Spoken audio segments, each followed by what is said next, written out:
raccoon hat.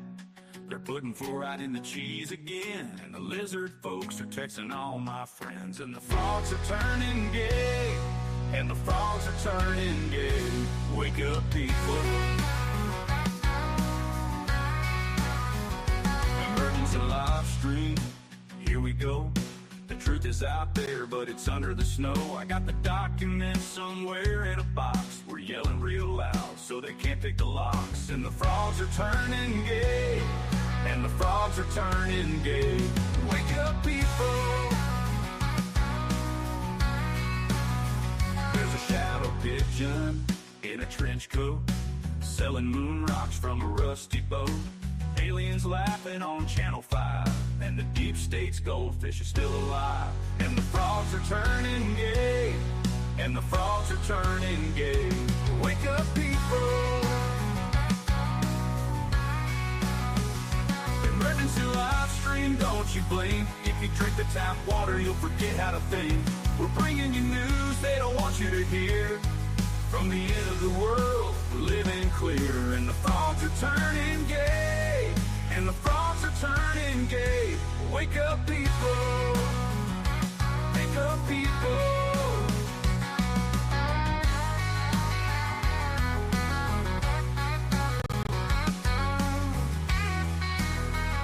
Emergency live stream, don't you blink. If you drink the tap water, you'll forget how to think. We're bringing you news they don't want you to hear. From the end of the world, living clear. And the frogs are turning gay, and the frogs are turning gay. Wake up, people. They said it wouldn't happen. They said the frogs were fine, but now they're wearing tracksuits and teaching karate. And the frogs are turning gay, and the frogs are turning gay. Wake up, people. Wake up, people.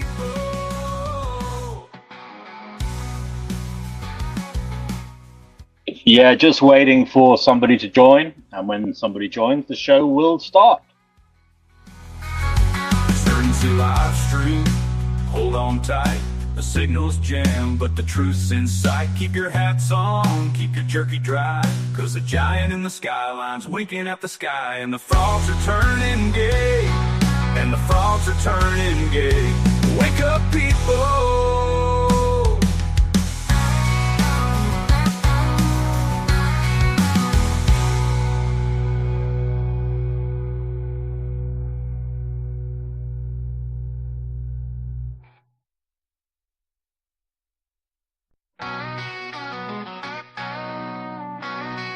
Well, the sky's falling and the phones are tapped. I got a bunker map and a raccoon hat. They're putting fluoride in the cheese again, and the lizard folks are texting all my friends. And the frogs are turning gay, and the frogs are turning gay. Wake up, people. Emergency live stream, here we go. The truth is out there, but it's under the snow. I got the documents somewhere in a box. We're yelling real loud so they can't pick the locks. And the frogs are turning gay, and the frogs are turning gay. Wake up, people. There's a shadow pigeon in a trench coat, selling moon rocks from a rusty boat. Aliens laughing on Channel 5, and the deep state's goldfish are still alive. And the frogs are turning gay, and the frogs are turning gay. Wake up, people. Emergency live stream, don't you blink. If you drink the tap water, you'll forget how to think. We're bringing you news they don't want you to hear.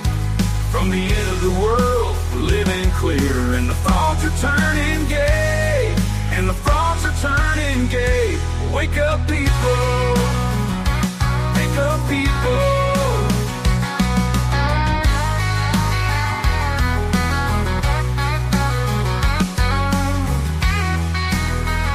Emergency live stream, don't you blink. If you drink the tap water, you'll forget how to think.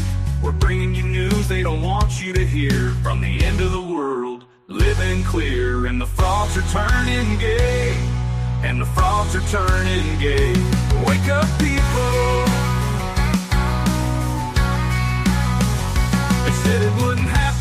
They said the frogs were fine, but now they're wearing tracksuits and teaching karate. And the frogs are turning gay. And the frogs are turning gay. Wake up, people. Wake up, people.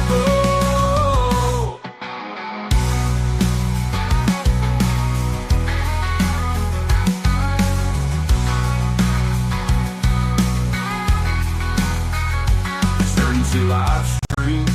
Hold on tight.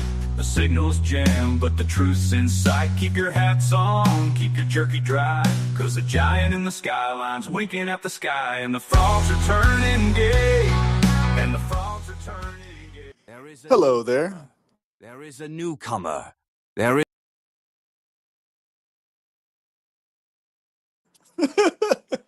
I love this so much. Hello there, everyone. Is the audio going through? How is your day going so far?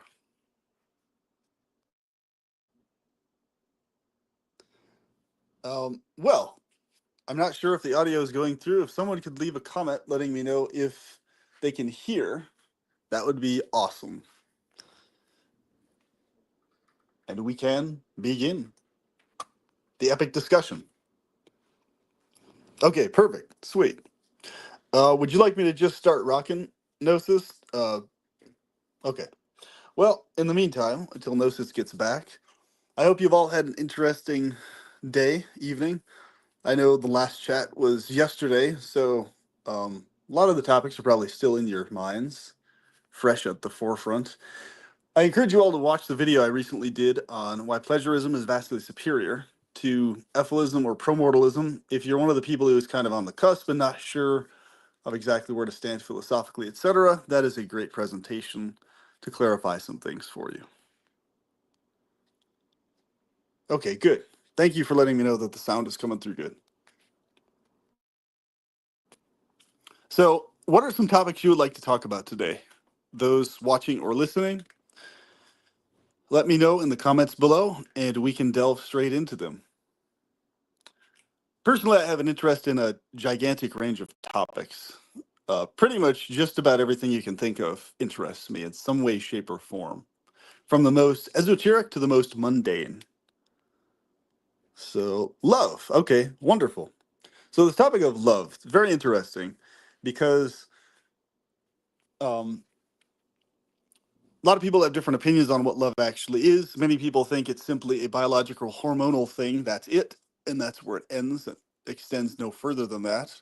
And others think it's a deep spiritual thing that comes from a world and realms beyond this one, possibly an eternal thing that exists forever within sentiences. What do you think about love? Do you think it is simply a biochemical, biological thing only, or do you think love extends beyond the biochemical sphere of experiences here? Love and hate. Okay. Well, what I've noticed, and you've probably noticed in this world, is that most of what people call love is actually lust in most cases. People are very dishonest about love the vast majority of the time. It's either lust or a lot of things that people class as love are often compromised things. So, in other words, they glorify sacrifice on behalf of others as supposedly love. But there's a lot of weird nuances there.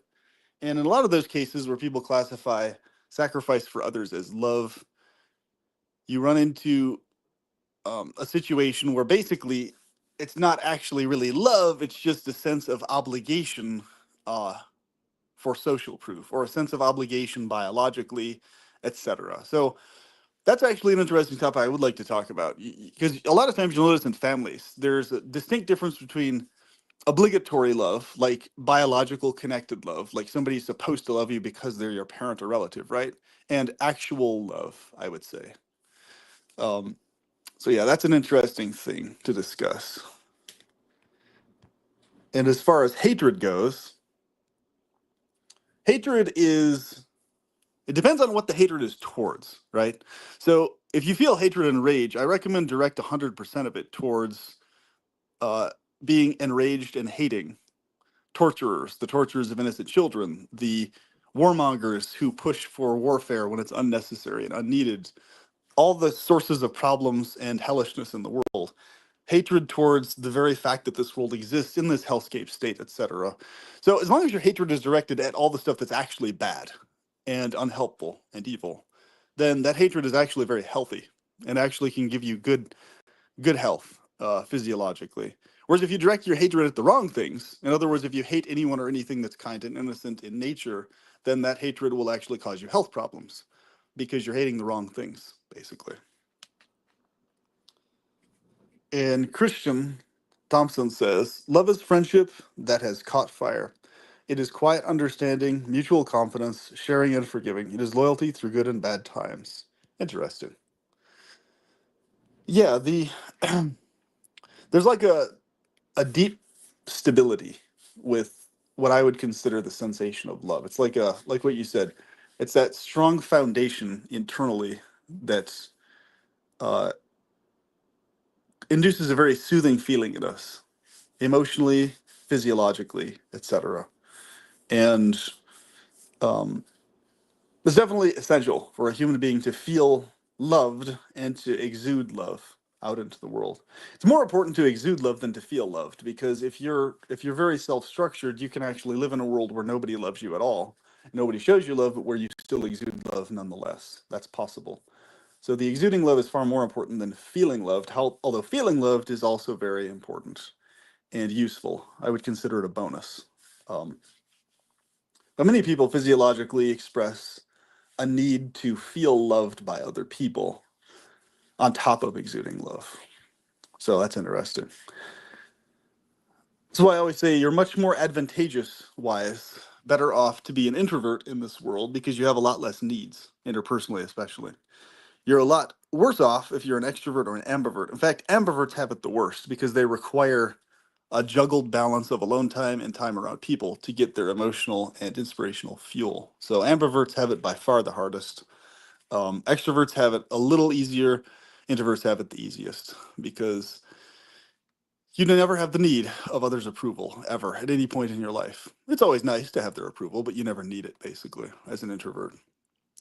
You will never feel depressed as an introvert or lonely or sad, lacking others' approval. You may be annoyed with it because of the inconvenience, but you'll never be like downtrodden personally by it. You'll just be like, well, others are idiots, doofuses, so fuck them, basically. That'll be your psychology if you're an introvert. Whereas if you're an ambivert or an extrovert, you'll always feel this longing for others' approval in very tangible ways, whether it's romantic approval, friendship approval, approval of what you do, etc., in some way, shape, or form, right? Some tangible approval form. Otherwise, you'll feel depressed or lonely to various degrees. So that's how you can tell whether you're an extrovert, ambivert, or introvert, where your need sets lie. And this topic of biological love distinguished from deeper, genuine love, it's very fascinating because if you've noticed, you'll probably notice this in your direct life or in the lives of people around you. I've noticed the vast majority of family members, biological family members, their love is this weird, like obligatory, I love you because you're my relative love. It's very odd. It's like not very deep. It's just this, I love you because you're my biological tag along.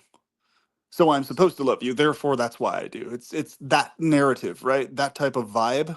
You feel that a lot with like biological relatives.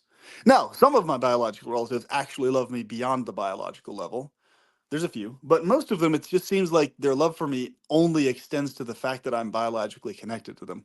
And I've never really jived with that. It's always felt very odd to me. It's like, I'd rather someone not love me at all than love me only on biological lines, right? What do you think about that?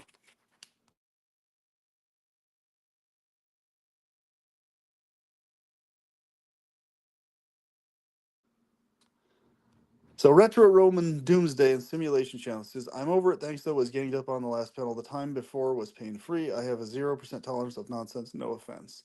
Told to share my art in the chat as a link. That won't work unless you're a mod. Womp womp. Okay. Um, I'm not sure which one Retro Roman is specifically.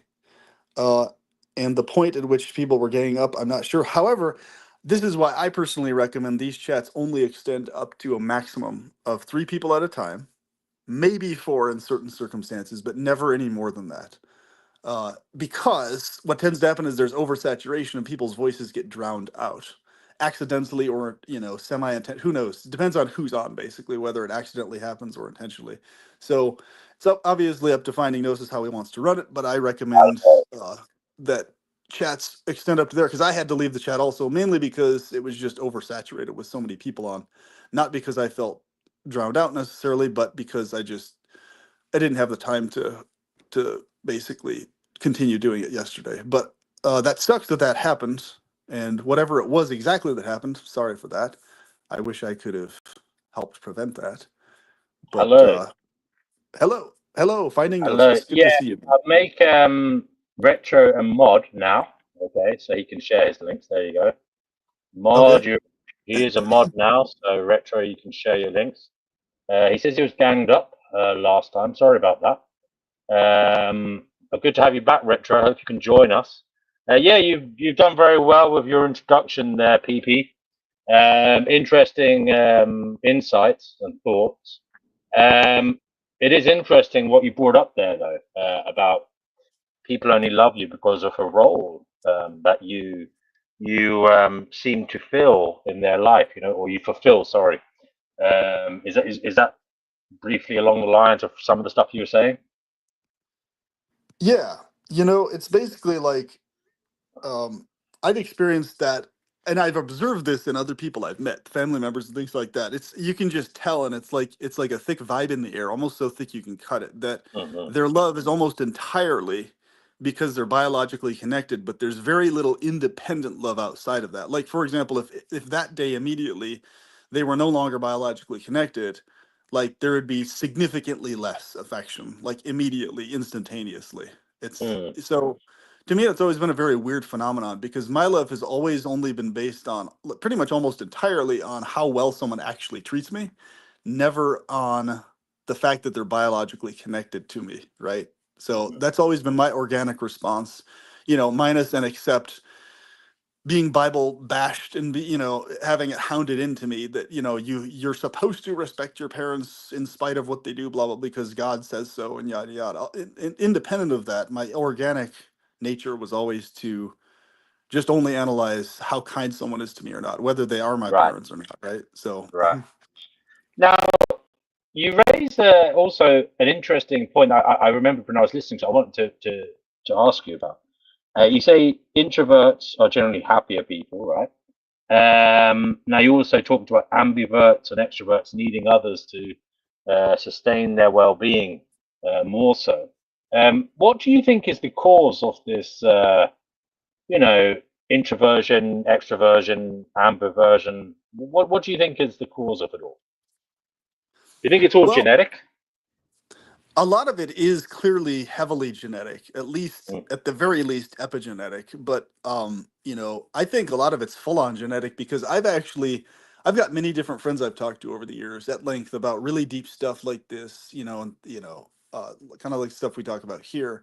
A lot of inspirational stuff too. And even my girlfriend, I've talked to her at length about this, and we've determined some really interesting things. Is that with this is how I've known that I'm a full introvert, is that so yes, I do think it is genetic, but it seems like something that's like ingrained in each person individually. So it's seems like it's one of the things a person literally cannot change their whole life. Kind of like your eye color or your skin color or whatever. It's like boom, there it is, and that's what you have to experience. So I noticed for me, the freedom from ever feeling lonely, the lack of need to ever have other people to interact with, even though I enjoy interacting with other people in certain contexts, especially romantic ones, or certain shared interest contexts, I've never ever my whole life had any sense of I need to hang out with other people or spend time around them.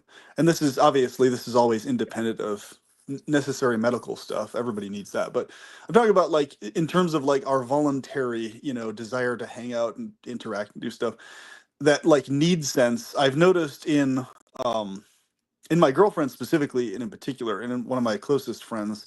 They're both ambiverts, so in other words, they require a certain amount of human interaction, whether it's in person, over the phone, some form of interaction, in order to feel energized emotionally and mentally. Otherwise, they do feel lonely. They do feel depressed. They do feel downtrodden by that. But they have to juggle it with their genuine need for having certain phases and certain times of total alone time for recharge and resurging. But the problem is with ambiversions, they always have to juggle it because their needs shift so often. So at one moment they'll need interactions with others, at another time they'll need alone time. So that's why full-on extroverts are a little better off because their need set is always the same. And this is minus and independent of everybody's standard need for sleep after interactions. So extroverts, they always need to they have a requirement of always needing to have interactions with people to feel any degree of notable energy or inspiration, mentally and emotionally. And if they're not regularly interacting with people on a frequent basis, they always feel depressed and lonely and bad. Whereas Yeah. introverts, being free of that, you're free of so many needs that these other types of people have. And so it's a really good position to be in. And I honestly feel sorry for ambiverts and extroverts. The fact that they need other people like that is, it really sucks because they can't escape that need, basically. Exactly, exactly. I'm just going to read something here, just to give us all a little bit of grounding as well. But I think PP did a fine job. It says here, when people think about personality, one of the most recognized dimensions is the spectrum between introversion and extroversion, with ambiversion sitting in the middle. These orientations aren't random quirks. They're the result of complex interplay between biology, psychology, and environment. So yes, as PP was talking there, the genetic factor is very, very important here. So yeah, the biological foundations at the biological level, then introverts and extroverts literally process the world differently. Now that's interesting, isn't it? Considering we're meant to be Yeah. the same species. I mean, that is interesting. Now, first of all, it talks about brain arousal. Okay, so as PP was saying, introverts tend to have a higher baseline of cortical arousal. So it takes them a lot more to become aroused in relation to other people, especially in the prefrontal cortex. Their brains are already lit up.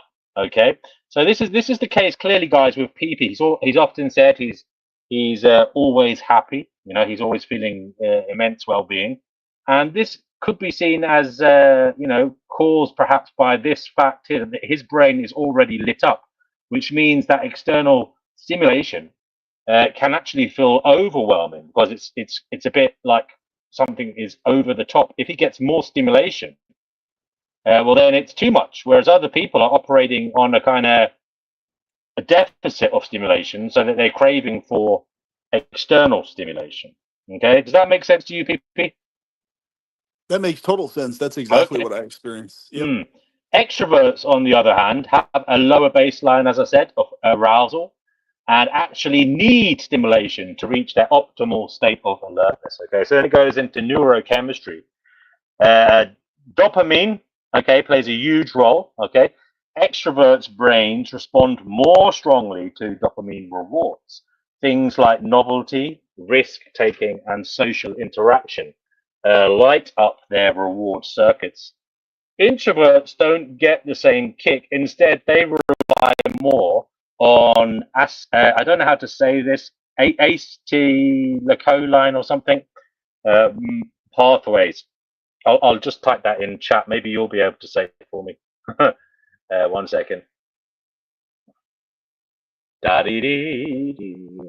One moment. We'll have to look this up. But there's the word. Can you see it in chat? Acetylcholine, yes. Very familiar Yes, with that. you are familiar with that. Okay. Which these are linked to pleasure from depth, focus, and solitary reflection. So it's no wonder you know about that because that's basically you, isn't it? And genetics, it says twin studies suggest that 40 to 60% of our orientation is inherited. In other words, you don't just decide to be introverted or extroverted, you're born with certain wiring. Okay, and then it goes on about the role of environment. Genes set the stage, but environment writes the script. Okay, so, a child raised in an encouraging but balanced household may learn to explore both quiet and social behaviors, leaning towards ambiversion. So they're a mixture of both. Conversely, okay, if you come from an overprotective or critical environment, it can push a child towards withdrawal from society, okay, from interactions. While environments that reward sociability may push one towards extroversion. Okay, that's interesting. So it sounds very hard, though, to actually ensure you get the balance right then, doesn't it, PP? Because ideally, I don't know what to say here, because it sounds like the introverts are like, it's best to be an introvert because you're kind of self-reliant and you feel okay in yourself. But it's saying that overprotective or critical environments can push a child towards withdrawal, which is interesting. I suppose the thing is, PP, it doesn't work out for everybody, does it? Because there's another factor here, isn't there? It's not just whether you're an introvert, but it's also about your psychology, isn't it? Yes, and it there are is. some introverts who, you know, don't talk to other people, for example, withdraw from society, but they've got hellish psychology going around in their mind. Whereas it might Yes. be better for them to go out and talk to somebody to kind of change the material in their mind. But because they're introverts, they don't feel the need to. Is that right, PP? Would that be a good way of looking at Well, it?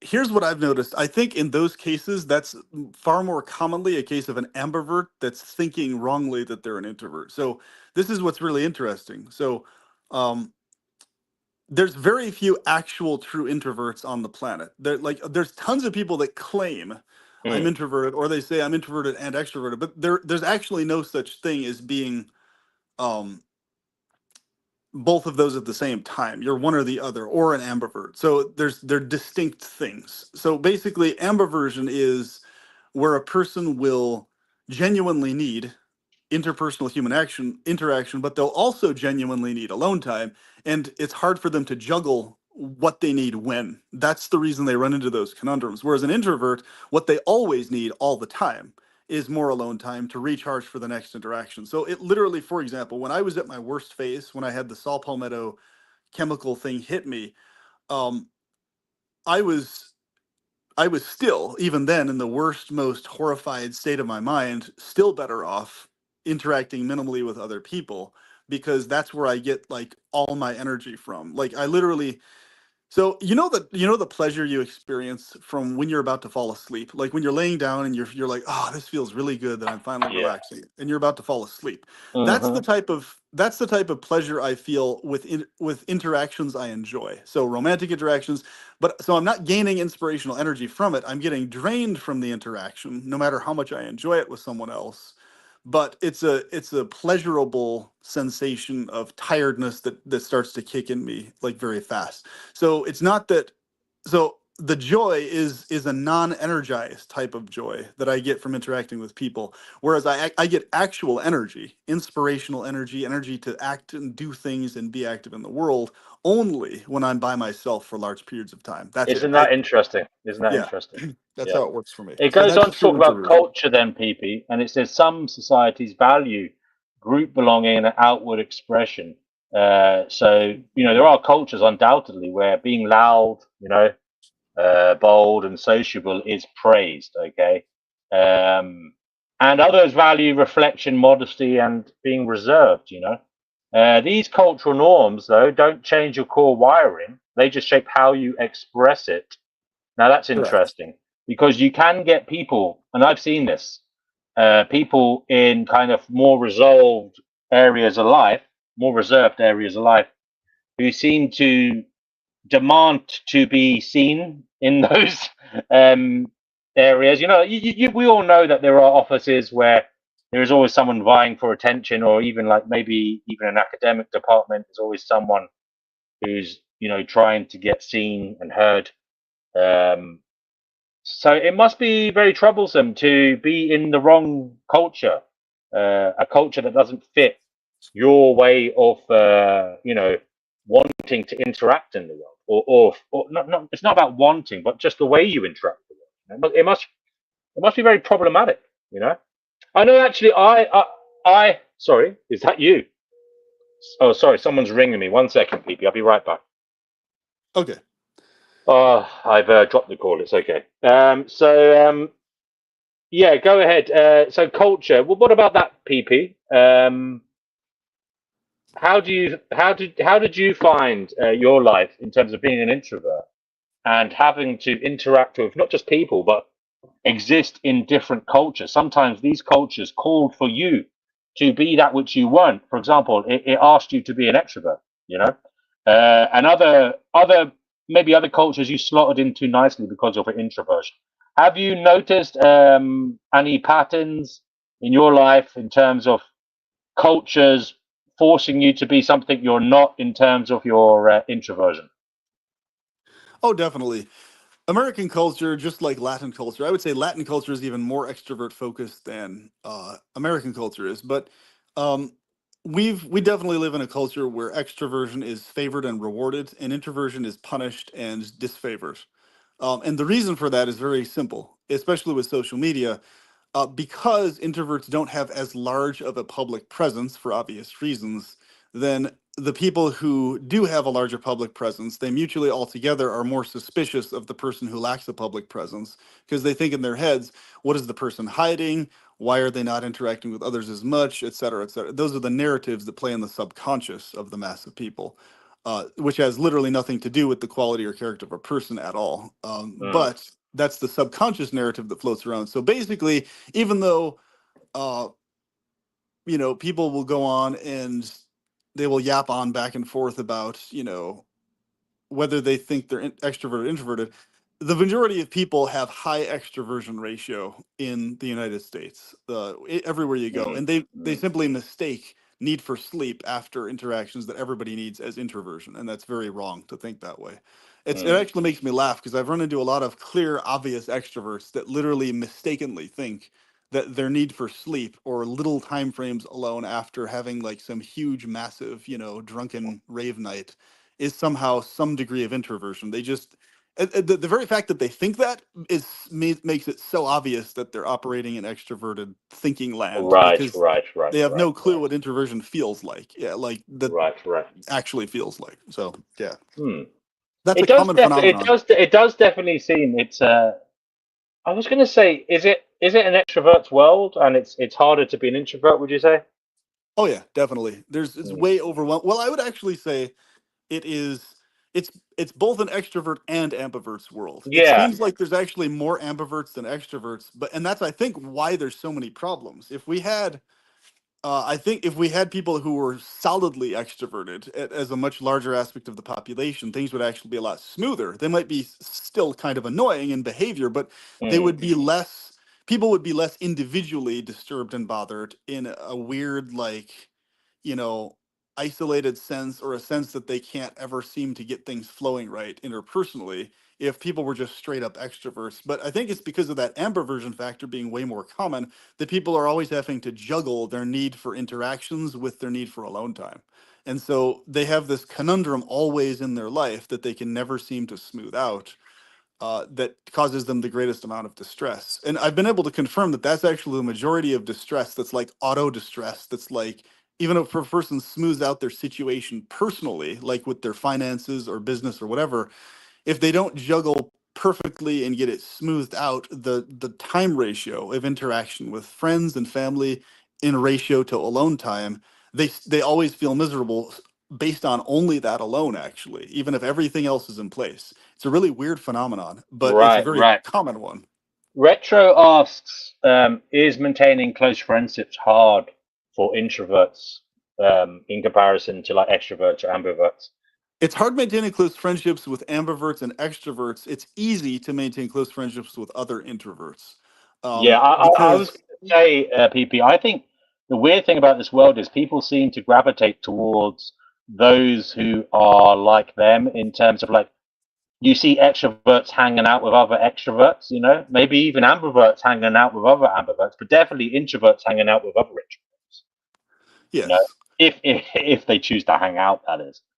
Um, that's just from what I, just anecdotally what I see. I see the loudmouths and the kind of boisterous people hanging out together, yeah, and then I Yep. see the more reserved introverts hanging out together. Exactly.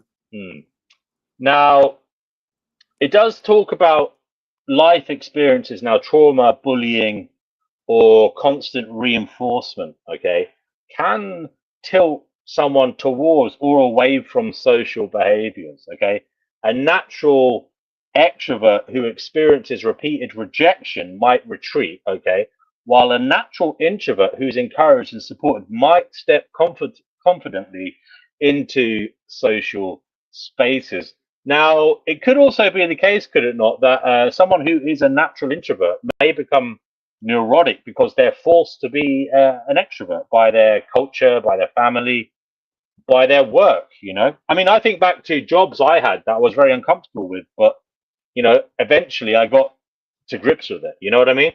Yeah. And so was I actually naturally fit for the job, or did I become like, did I make myself that way with time, you know? And I still don't know a good answer to that. I think a lot of life forces us to be extroverts when we're not necessarily comfortable being one all the time, you know? At least that's my experience, you know? That's exactly why I get so drained, because I'm actually expert at mimicking extroversion. In fact, it's interesting. If I'm in a public setting and I've pre-prepped and pre-braced myself, I can actually seem like more of an introvert than anyone else around me by a lot. I can pull it off, and people will be convinced that that's the case. However, they don't know what's going on inside me. In other words, they have no Right. idea how much drain is happening, like really fast to a massive degree. And the fact that I'm going to have to sleep for 3 days afterwards, that's literally not what they're seeing or aware of. I So mean, when I have those yeah. spurts, I can do that. But yes, there's so many situations that we're forced to do that. That's exactly why I get so exhausted, because so many situations force me to mimic extroversion that is never organic to me, right? And so I have to sleep for huge amounts of time afterwards to recharge to any degree at all. And that a huge amount of my life is spent recharging from all the interactions I'm forced to have, basically, is my life. Yeah, can you just describe just how bad that is sometimes, Kiwi? Because I've heard you describe sometimes before how you literally become bedbound. So yeah, Yeah. can you let us know what this forced socialization does to you?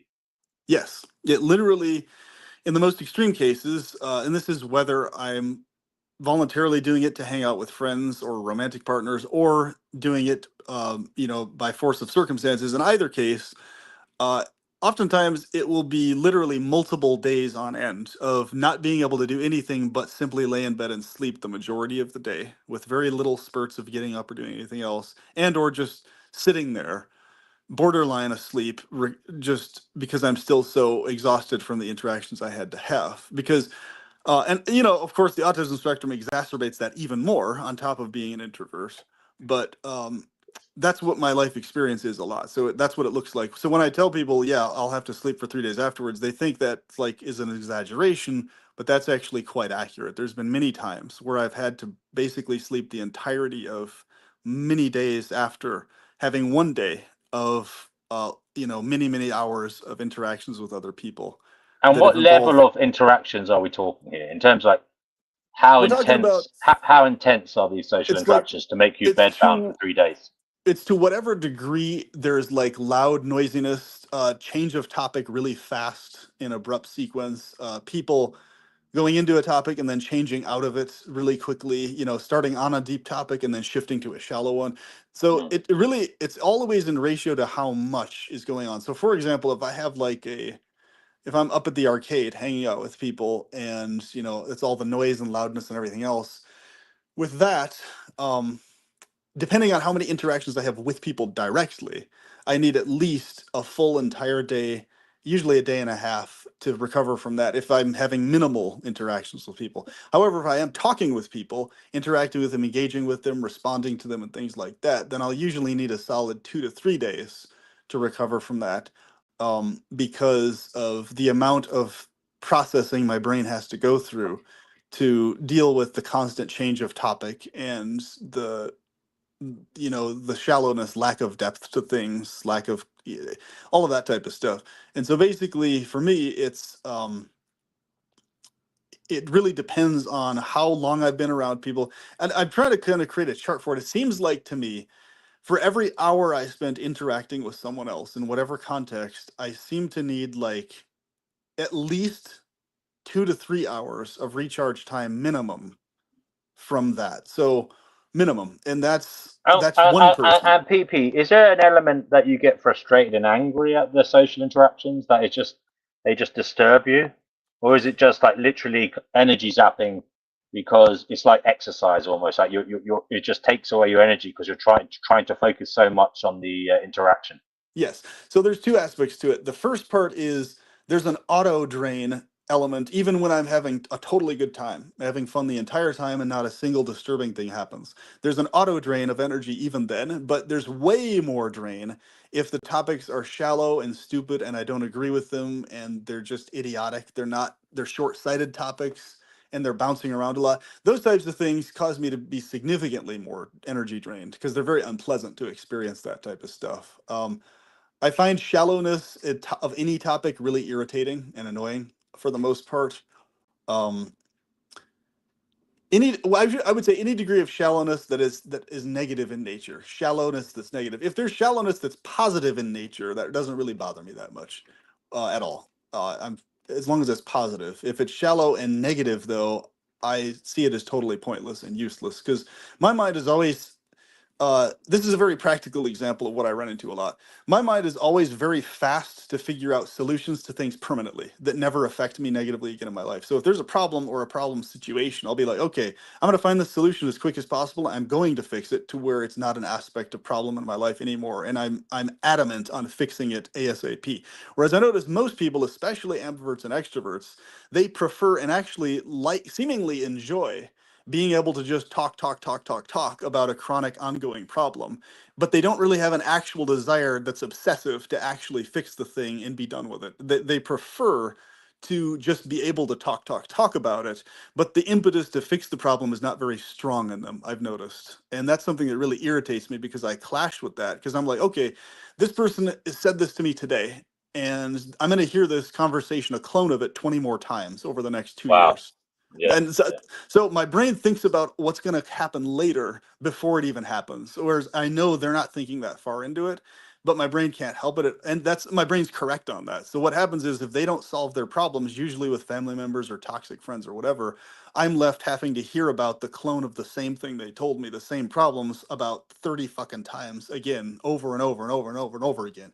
And I'm just like, they really enjoy just being able to talk and squawk about their issues, but their impetus to fix them is really low, isn't it? And this is something that I've always been really irritated by because I don't understand how having a problem that remains like that can't just be so bothersome to someone that they have to fix it or else. Like for me, if there's a chronic issue I have with a person, if the thing is unsolvable, I will absolutely disconnect with that person and tell them that's why. It's like, okay, I have to solve this issue with you ASAP, timely, or else we have to break off contact because I will not be in this problem dynamic with you, period. And I'm very adamant about that. It's But like we're gonna have at least you tell them why you're not going to talk to them again.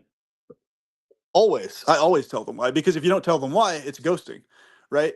So Yeah. it's like, especially if it's someone who thinks they're your friend or loving person or whatever, if they don't know specifically exactly why you're having to break contact, then that's just ghosting. And ghosting is itself its own form of toxicity, which also pisses me off. So this is what you see also happening, especially within the world of ambiverts and extroverts, where people just they pretend like they're having great interactions with others. Well, deep down they despise each other and hate each other. And then That's one interesting. person Yeah. breaks off just out of nowhere. They both think things are going okay, and then one person Mm, breaks off, and then the other person's left scratching their head. What happened? I thought we had a great relationship, and then it's just yeah. this huge question mark. One of the worst forms of abuse, actually, is ghosting. Uh It's huh. horrible, Uh huh. horrible. PP, I'm just thinking back to when I was younger and going on dates and just like meeting women and stuff, and they like me making them laugh, you know. But when I think back to it, it was all just me being a performing seal in many ways, you know. Exactly. And you know, I'm just imagining what it must be like as an introvert because I don't think I'm an introvert. I think I'm probably an ambivert, PP. You know. I can almost Um, guarantee you are. I can pretty yeah, much guarantee it. Yeah. yeah. I think I am an ambivert. Now, I'm just trying to imagine what it's like being an introvert, right? And being expected to perform on demand the little dopamine hits for others, because that's what other people are expecting in social interactions a lot of the time. They're expecting to be entertained, to be, Yes. orgasmically fucking uh, brought to, some kind of ecstatic high by a sparkling conversation that is often superficial, shallow, and, I'm being honest here. A lot of the stuff I was talking about back in the day was pretty crap. Like, it was just clowny crap that made people laugh. But that is generally what you're expected to do a lot of the time, I think, as a youngster. Now, having said that, PP, I do believe as we age, I think introverts do come into their own in terms of like people start to see them more. People Yeah. start to respect them more and people start to listen to you. Have you found that, PP, as you've got older, that you're kind of maybe introverts are left to the side a little bit when as people grow up, in their like teens, early 20s, even 20s.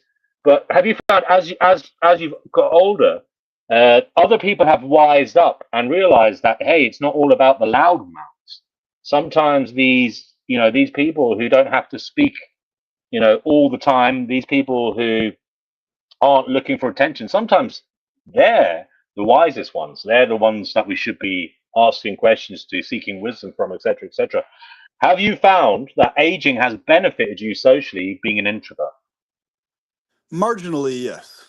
Marginally. Not to any notable significant degree, though. So what you're describing, there's actually a trend graph thing where like humans, like even extroverts and ambiverts, as they age, because their hormones and everything tends to like slow down in terms of like, at least to a marginal degree. So even if they're a full-on extrovert, like the older version of that full-on extrovert will be much more able to, in most cases, handle or deal with full-on introverts far more than when the extrovert was a younger person, right? Where there would be far more difference in behavior and patterns and stuff.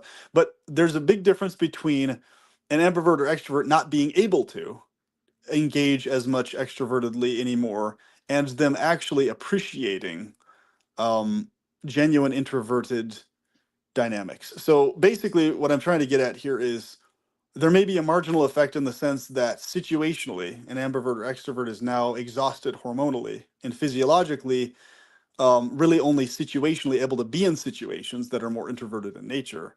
But their ambiversion and extroversion is still their nature anyway, even then. So does that make sense what I'm saying? It's Yeah, no, like, I think yeah, I agree with you. People burn out. Their nervous systems right. literally burn out and they become unable to function in that kind of hyper mode of sociability that they used to be. Yes. Right. So a common example I run into a lot is with like, because I like to date older females and stuff like that. But if they're ambiverted or extroverted in nature, you can tell that their mind and thoughts are still completely consumed, like all the time, with needing to interact with other people, friends, romantic, like children especially, their kids, other family members, even though they're able to hold conversations longer and they appreciate quiet, calm things, it's mostly because they're run down and exhausted physiologically, far more than the fact that they actually appreciate introverted things in terms of the inner world of introversion. So, and it's not so much that they're actually getting energy from being alone, it's more that they're forced to have to be alone more time because they can't do the stuff they used to do. And Yeah, I that's mean, to really be what it honest with is. you, you're making extroversion sound hellish. I think extroversion is a type of hellishness. It can You know? be, depending Mm. on how successful. So actually, the mass depression we see throughout the world, it's because there are a bunch of extroverts that are unsuccessfully extroverted. In Ah, other words, they're unsuccessful in what they need physiologically. So yes, yes. the true introverts are not feeling depressed or lonely. Like these YouTube videos where people say, "Oh my God, I'm so alone," especially with the COVID thing hitting. This really revealed a lot about the majority of the human population. It's like basically where they're saying, "Oh, I am so lonely. I'm having such a hard time making human connections," and they're like distraught about this, right? It's like that type of modality is totally extroverted or ambiverted in nature. And what's going on there is that they're simply unsuccessful and what they need. So because they're unsuccessful in a core root physiological need, of course they're going to feel miserable and lonely and distraught, disconnected, etc. So it's like, Yeah. I know a friend who's in that Yeah, go ahead, situation. sorry. I know various friends who are in that situation. They're extroverts, but they're not successful ones. So that's why they're always anxious and I reckon depressed. that's a very common thing. I reckon if they are looking for that dopamine hit and that is their, personality type, then yeah, I reckon that is going to make a lot of people depressed, Exactly. Yeah. I've Um, got a friend. I've got a friend actually who's deaf who can't hear, and so that itself makes things challenging for him. But on top of that, he has extreme autism spectrum of more the mid-tier, low-tier social functioning type, and he's actually a mostly unsuccessful extrovert. But he's a full-on extrovert. He requires human interaction to feel happy, and you can see that when he's not interacting, you can tell he's very depressed, very unhappy. And as soon as the next interaction kicks in or the next prospect of that, he's super joyful again, super smiley at everything else. So I'm like, in his situation, that would really suck because you're you're always needing that fuel of other people's interaction, but you're barely ever able to get it, and you're a marginalized section of the population on top of it all. So I was like, holy shit! But what's interesting is the advantage he has is because he's a solidly an extrovert, all he needs to do is get to the next interaction with another person, and then he's good again, basically. So he doesn't need the like ambiverts where they have to juggle the alone time and time with other people. He doesn't have to juggle that. All he needs ever yeah. is time with other people that make him happy, basically. Mm. So Actually, and now I'm going to move the goalpost. I think maybe being an ambivert sounds like the worst. it is. I know for a fact being an ambivert is the worst, is the most challenging because you have to juggle needs, whereas extroverts and introverts don't have to juggle needs. They only have the one need all the time. Yeah, and that's Right. all they know. That's it. That's it. Ah, So okay. basically, yeah, Yeah. introverts only need alone time. That's it. PP, might Recharge. you be a little bit of an ambivert because you are very good at socializing and you do get some. I don't know. No, introversion has zero to do with how good you are at doing stuff. This is very important to understand. It has Yes, everything to yes. do with how you charge energetically. So, Right, right, right, right. I'll give you a perfect example. I don't get any energy charge, emotionally or otherwise, from any of these conversations we have, but I feel great having them. I feel happy having them, and I enjoy them, but I feel extremely drained afterwards, even with these, right? Less so than if I were to interact in person. But that's what's happening inside me as these interactions are happening. So it's not that. In fact, what's interesting about it is because I'm an introvert, I know what the exact formula is for extroverts processing things in a way that makes them happy, right? It's such a precise formula to where I can actually mimic that formula so perfectly that I can actually pass off as more of an extrovert than extroverts themselves, and or more of an ambivert than introverts themselves. Yeah, And that's no, simply because it's the yeah. formula I'm aware of. That's why. This is it, mate. You're hyper aware.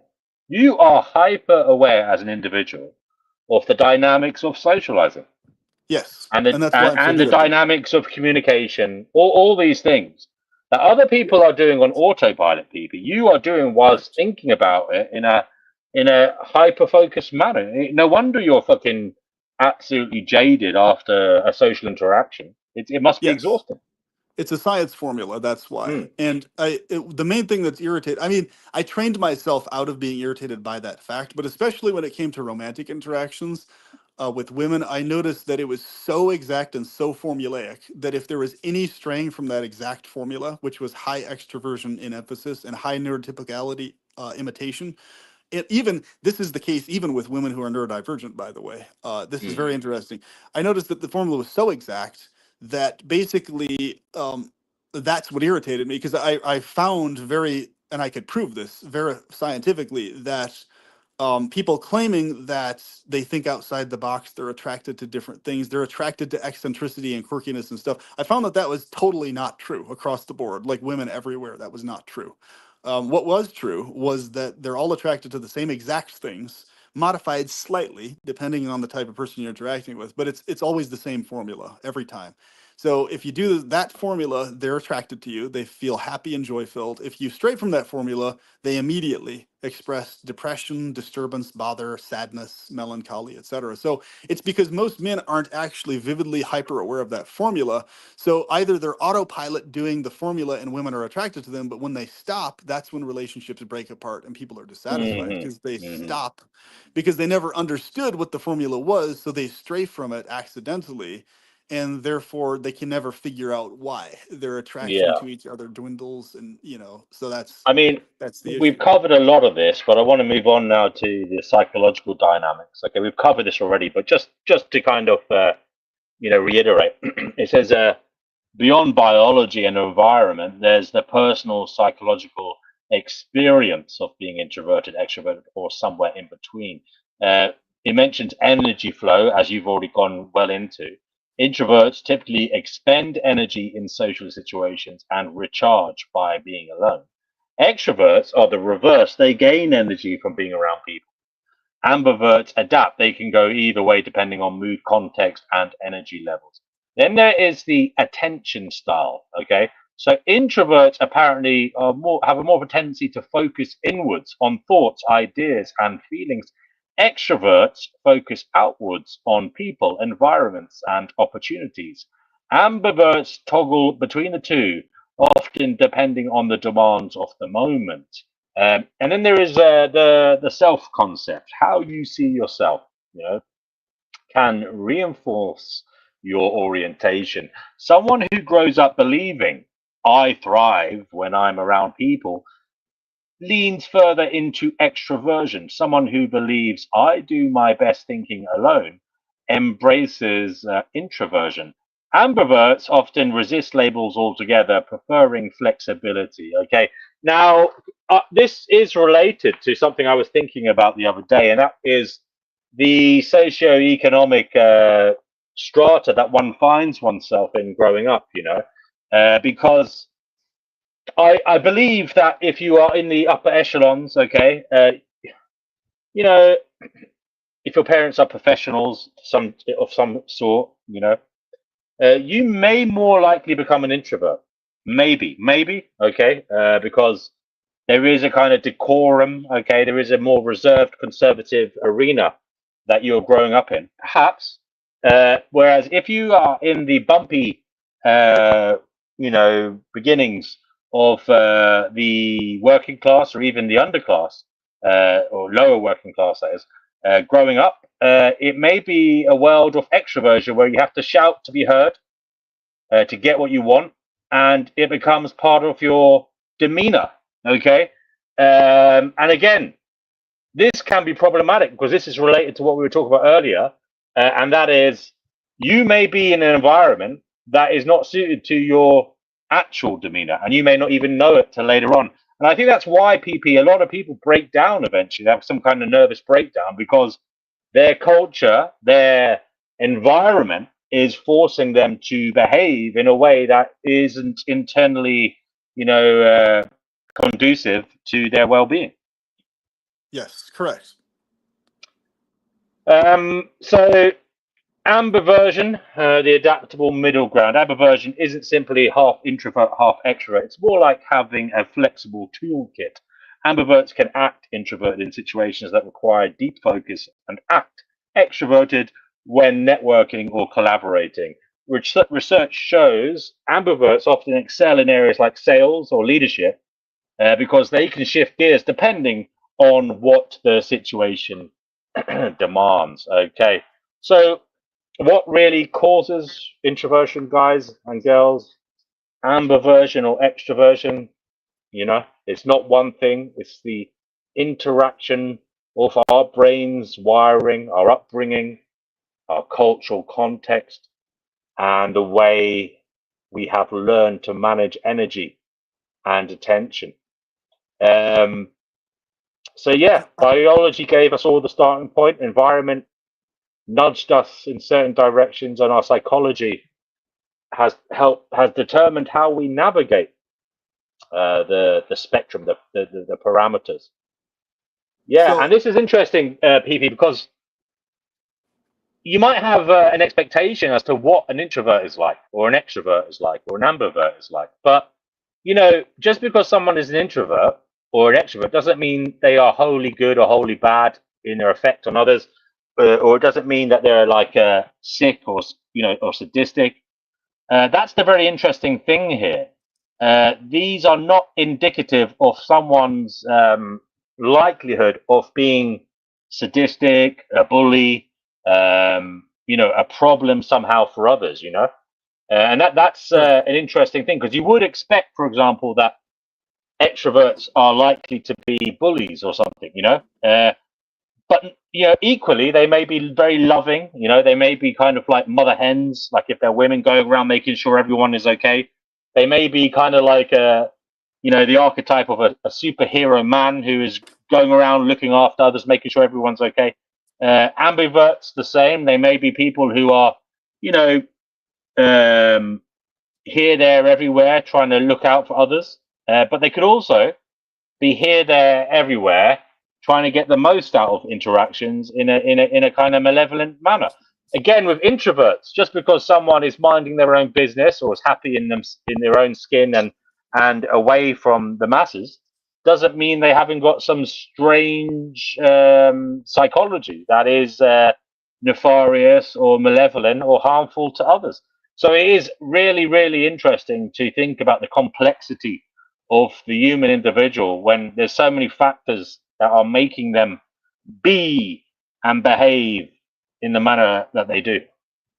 Yes.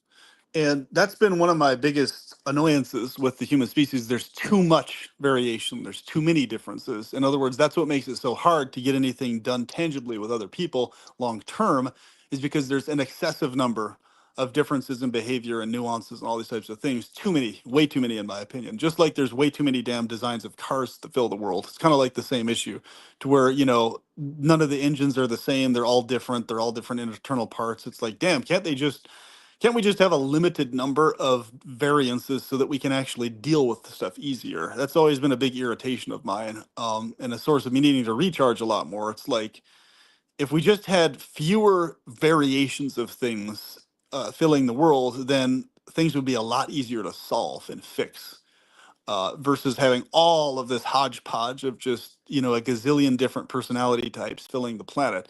To me, it actually makes it much more miserable of a planet than it does, oh, this praise of like, oh, it's so wonderful that it's like, okay, yeah, variety to a certain extent and to a certain threshold, but variety to the degree we have on this planet is fucking hellish. There's too many differences and too much fucking Mm. variety, too many different opinions. That's a big Right, problem. right. And the insane thing is, whilst it's a huge problem, as usual, nothing is simple. It's why we work as a species, isn't it? Which is the insanity bit, because although it's usually problematic, it's also, I believe, why we work as a species, because there is so much variation and there is so many different brains doing different things, thinking about different things, that we somehow start developing in different ways that wouldn't be the case if we just had people who thought the same. Do you know what I mean? And Well, we would be sometimes, here. just some, Yeah. Oh, yeah. okay. What I mean Well, is I just think, sometimes the fact that people are thinking so differently, sometimes it's a bit like that blue sky thinking. Sometimes they come across things that benefit other people who don't think like that, if you know what I mean. yes. Well, what I'm saying is, I know for a fact that we would be vastly better off if there was variety, but nowhere near the amount of variety. So basically, we're in a situation where you're correct, but I would say accurate up to the threshold, up to a certain threshold. So a huge number of the problems that we have are actually due to too much variety of people, too much variety of thinking. Whereas if we had a threshold where there wasn't as many. So for example, like, um, you know, where we have a healthy variety of different interests and different thinking process and different ideas, but to where it's not so extreme, right? Because not, and so this is actually what's interesting to me is people are not noticing this emphasis on, and the mass media is now promoting this. You need to think for yourself, be unique, think outside the box, blah blah blah. This is the talking points that keep getting flooded into the mass consciousness. We actually need to tone that down a lot because we don't have enough we don't have anywhere near enough group thinking, which is what we actually need now more than ever. There's too much individualized thinking to where everybody's divided from everybody all the fucking time on everything. And that's the problem that I've noticed in my life in accomplishing things with people. It's like, okay, I appreciate their uniquenesses and you know, unique ways of looking at stuff, but the problem is uh it's too drastic in most cases. They think too differently from how I think, too much off to where we can't get anything done together. You know what I mean? All we can do is live in isolation from each other, and that doesn't really contribute to a healthy community in any sense whatsoever. You know, and that's the biggest problem that I see personally. So that's what I call the threshold principle. It's like there's a certain healthy threshold of variety, a threshold of differences, threshold of unique opinions. But once you tip past that, it becomes actually more of a problem now. It's kind of like that issue of extremes, right? If you have people, if you have too much agreement and too little variety, then that's a problem. But if you have Another too way of much looking at it, though, variety, it's PP, also a problem. another way of looking at it, though, PP, is that this is just the natural way of being human, and we should embrace the differences, so that if you or somebody grows up to be different, there is somewhere for them to go, so that they can self-actualize and be happy. Yes, well, like I said, once again, I feel the threshold applies to that also. Embracing differences up to the threshold of, no, I'm not going to embrace somebody being an asshole who likes to, you know, have road rage and drive trucks down the road as an ingrained part of their personality. Mm, I don't think anybody's ever going to like that. So mm. the ones I'm saying is, you know, if we have variety but minus that type of personality in the world, we'd be better off, basically. Right, So, right. I'm just looking up here, PP, about yeah. relationship dynamics, okay? And it says here an introvert plus an introvert, okay? So it says strengths here.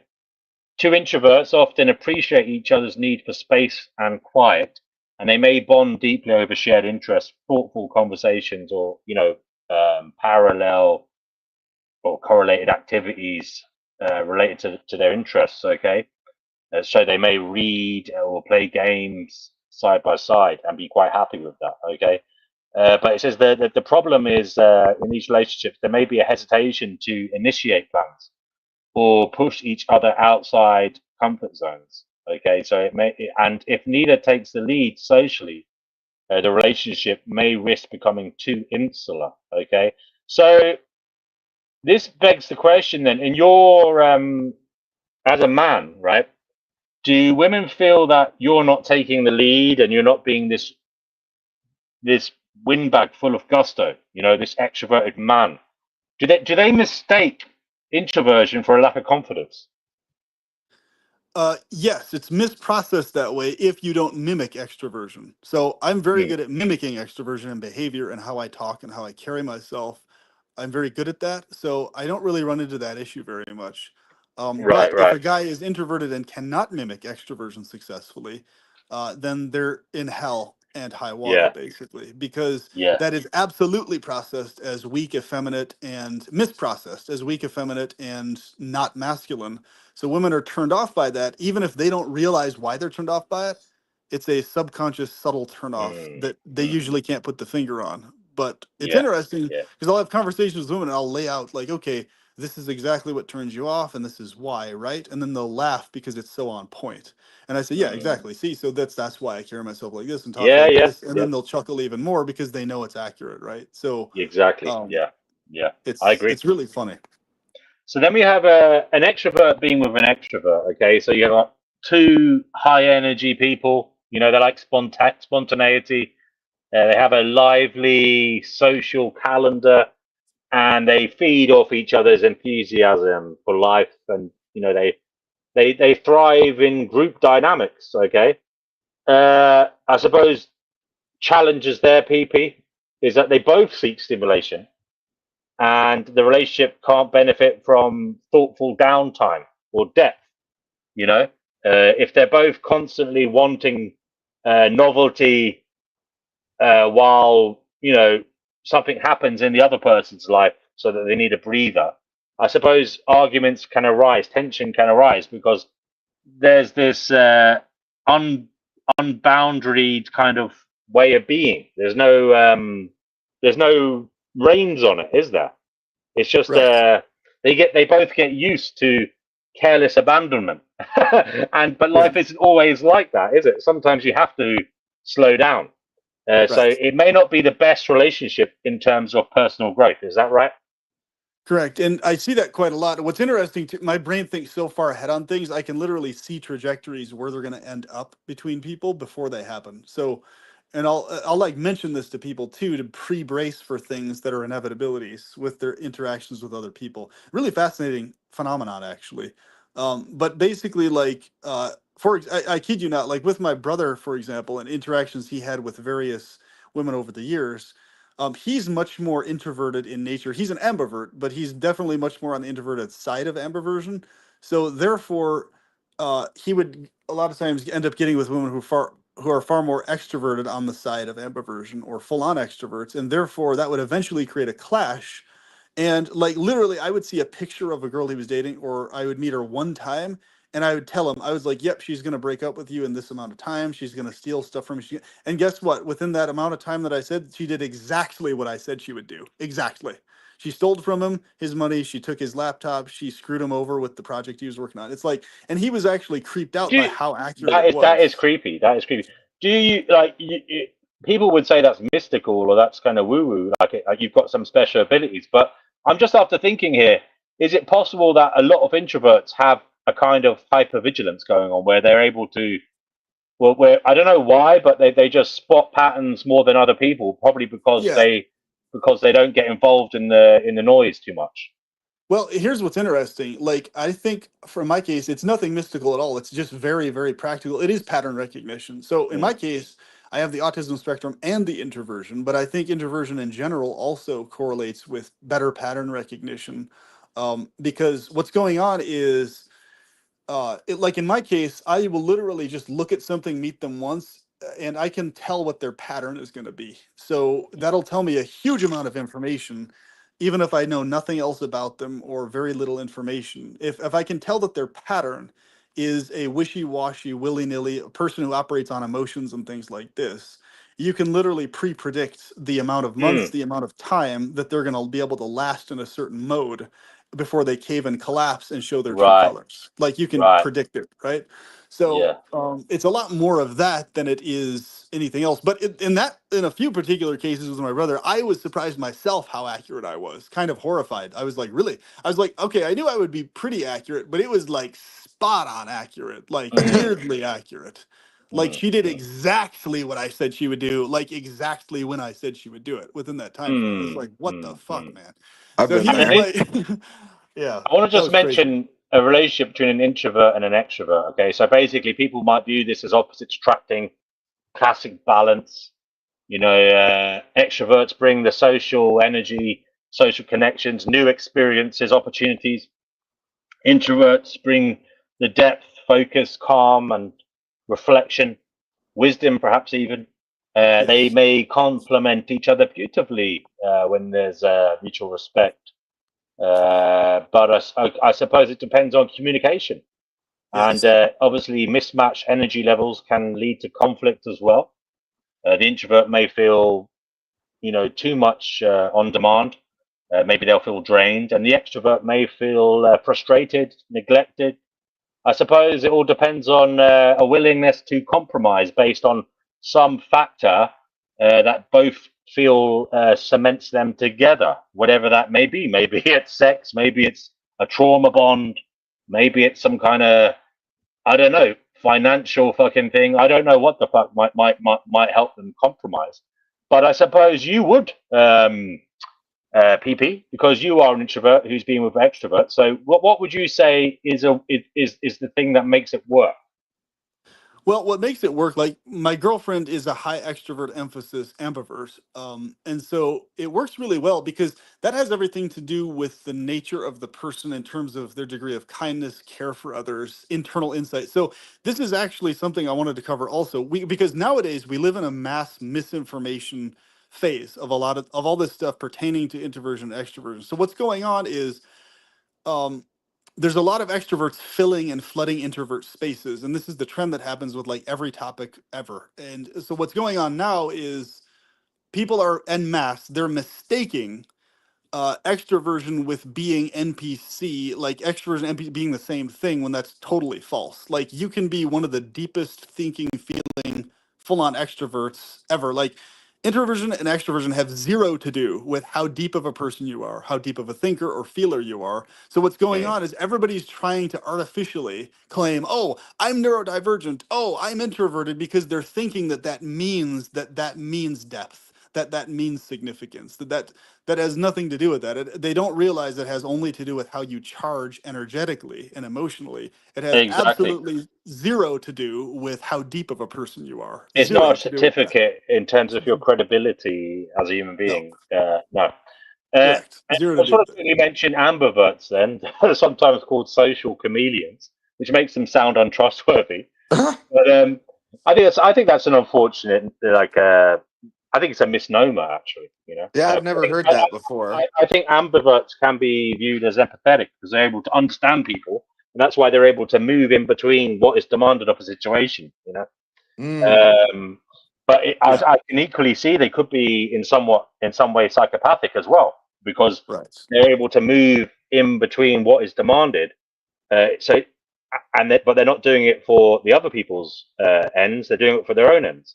Yes. And I suppose that's the interesting thing. An ambivert can be good; it can be evil. Uh, Sometimes being selfish is selfless, though. Indeed, indeed. Well, we won't get into that today, but some people say altruism doesn't even exist. So yeah, ambiverts with introverts, okay, ambiverts apparently can meet introverts on their own terms, and they're happy to spend quiet nights in, but also they have a tendency to gently nudge them into new experiences, okay, but they do it in a mindful manner, okay. Yeah. So it sounds like you're on a winner here, PP, because you're with an ambivert. It sounds like she will understand you, and she'll be willing to bring you out of your comfort zone sometimes, but she'll do it mindfully. It sounds like you're on a winner with an ambivert. She's in a very, With yes, very mm, true. It's with very good extroverts, situation. the ambivert will match their energy, but also not go so crazy all the time, and they'll be able to take a step back. Okay, and with Yes. an ambivert is often the smoothest flexibility. Both can read the room and adapt together, and it means you know, whether being quiet or hosting a lively gathering, they both know what's up, you know, and they're both comfortable in either situation. But in terms of friendships, I said this earlier. I believe friendships are different to relationships, and this is the interesting thing, guys, because friends often thrive among similar types. So introverts may cluster into small, loyal groups of, and while, as I said earlier, extroverts seem to collect wide networks of loudmouth acquaintances. But the interesting thing is, guys, they don't always. Their partners can be the opposite. So I think this is why there is often friction between partners and the friendship group. So if you get with like an extrovert, she may be really annoying to your introvert friends. You know what I mean? And I mean, there's different dynamics going on there, but I've seen this play out in life where friends become rustled and they're frustrated or annoyed by another friend's choice of partner, and it's merely because the calm has been disrupted. You know, and I think it's Yeah. more the case in situations where the people are introverts. You know, Yes. they can get discombobulated and annoyed when an ambivert or extrovert steps into the living room. And kind of makes a lot of noise. But yeah, I suppose all I've learned is there's no single match, there's no best match. I suppose what matters is what people is doing in life is being aware, of oneself and others. Yep. Yes. Very Uh, important. but yeah, interesting stuff to think about. Um, but go ahead, Another. go ahead, yeah. Oh, sorry. Well, I just noticed I'm gonna actually have to go pretty soon, a few minutes, but this might be a good topic for you guys to continue on when I leave. Is I've noticed that in the modern world now, and I've been experiencing this firsthand a lot, is out and about in public, even people who are clearly obviously extroverts are becoming extremely antisocial. And I've recently had a lot of experiences Hmm. where the only people that will initiate anything with me conversationally are people who are clearly on the autism spectrum or some extreme neurodivergent type of person, and that's it. There's like nobody else that initiates conversations with me ever, no matter how extroverted I mimic, no matter how kind or friendly I am. It's like nobody follows through anything. It's like unless I carry the conversation, it just is done. It ended and nobody interacts. Very fucking weird. It's like a Twilight I Zone episode. And I'm like, I I'm know the what you're introvert saying. here. Yeah. You know, I'm like, I'm the fucking introvert. Why doesn't somebody initiate something with me? They're extroverts for fuck's sake. It's like, come on. They've It's been really irritating. they've initiated it with me. It's just they can't get past the, shallow small talk phase. So, Right. it's like, what's the fucking point, you know? So it's like I have to be the one to initiate. Hey, we should stay in touch. Let's talk again. What's your number? Let's exchange number. The only people who have done the number stuff from their end, hey, we should exchange numbers, are people who are clearly extremely neurodivergent, almost to a neurotic degree, and or on the autism spectrum. So I appreciate that, but it's just very strange because it's like, here's the people that are we're told en masse are the ones who are supposedly expected to have a more difficult social life or whatever, but they're the only ones approaching me. And this is amidst me being and mimicking extroversion and behavior, which is especially strange. So it's like, what the hell is going on with this? Like you would expect, because I'm very approachable in terms of how I talk and interact. I'm not a person who's standoffish at all. I always smile when someone is enthusiastic to talk to me, and I genuinely am happy to talk to them. So it's very odd, very bizarre that literally, if I don't keep the conversation going and ensure that we exchange numbers, it just like trails off, and they just like Hmm. don't interact with me. I don't understand this. I've never understood that personally, and it's it's weird to me because it's like, here's these people who are clearly vastly more extroverted than I am. It's very obvious. You just look at their behavior, the way they interact and stuff. But it's like they become deer in headlights when they're interacting with me for some reason. Yep. And I know I'm not doing anything wrong or bad. It's just there's some weird social trend going on now where everybody's like self shooting themselves in the foot in terms of new interactions or new Yep. people, you know. PP, there is a lot of shared characteristics between an introvert and an autistic person, apparently, in Yes, very much so. sociability. Now, how do you distinguish between them both, or is it just like a Venn diagram where yes, they have shared characteristics, but it's the external characteristics outside of the shared characteristics that enable you to classify yourself as both an introvert and an autistic person? Well, they're two distinct things. So I personally know full extrovert autistic people. So the autistic traits are shared by both people who have autism spectrum, but those traits are independent of whether they're extroverts or introverts. So some examples are um, stimming, basically the need to do certain things, or at least if you're not actively doing it, the sense of urge to have to stim, whether you do it or like, tap a certain amount or do a little thing with your shoulder or an eye twitch or whatever the thing is. A shared characteristic is autistic people will often feel an urge to stim, to get themselves regulated in interactions or out and about or under stress, whereas like that will be independent of whether they get charged up by interacting with people or not. And so, but they correlate in the sense that the autistic brain tends to overthink and over obsess on every single thing that's thought about. So it doesn't matter what it is. It's like it could be the most shallow, lamest, like, most innocuous thing. The autistic brain tends to hyperfixate on everything that it thinks about.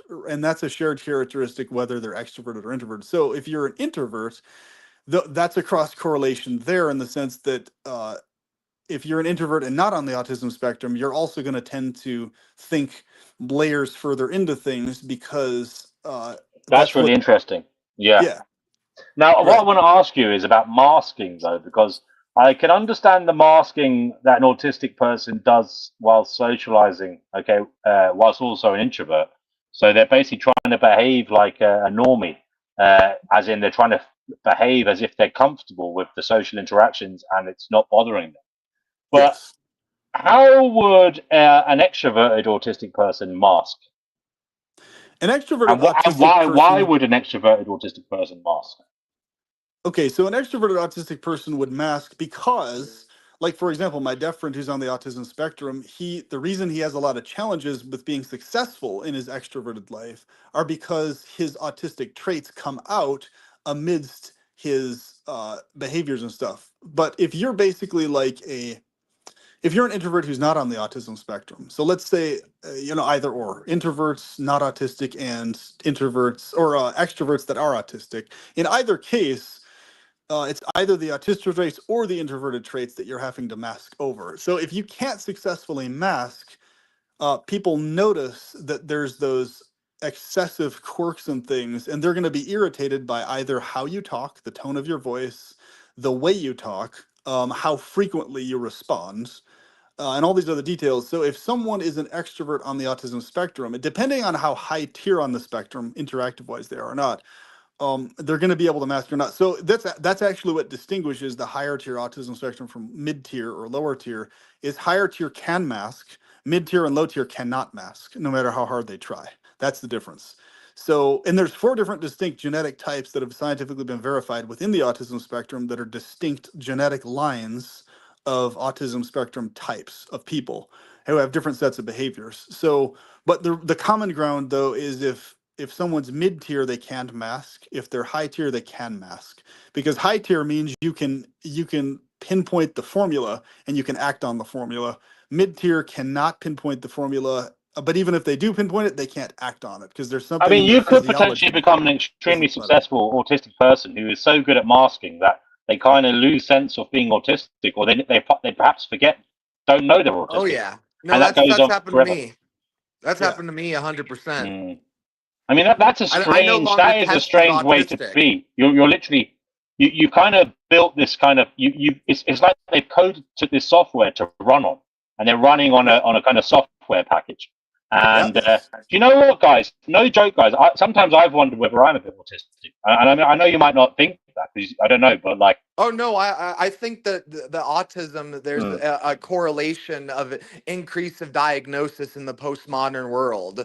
There's all this crazy, complexity in this modern world, and it drives mm, all this neurochemistry in different ways than we've ever, had our neurochemistry wired as a species. And I'm mm. noticing, this trend where I'm starting to see, especially post-COVID, where all these neurotypical people are actually presenting extremely autistic.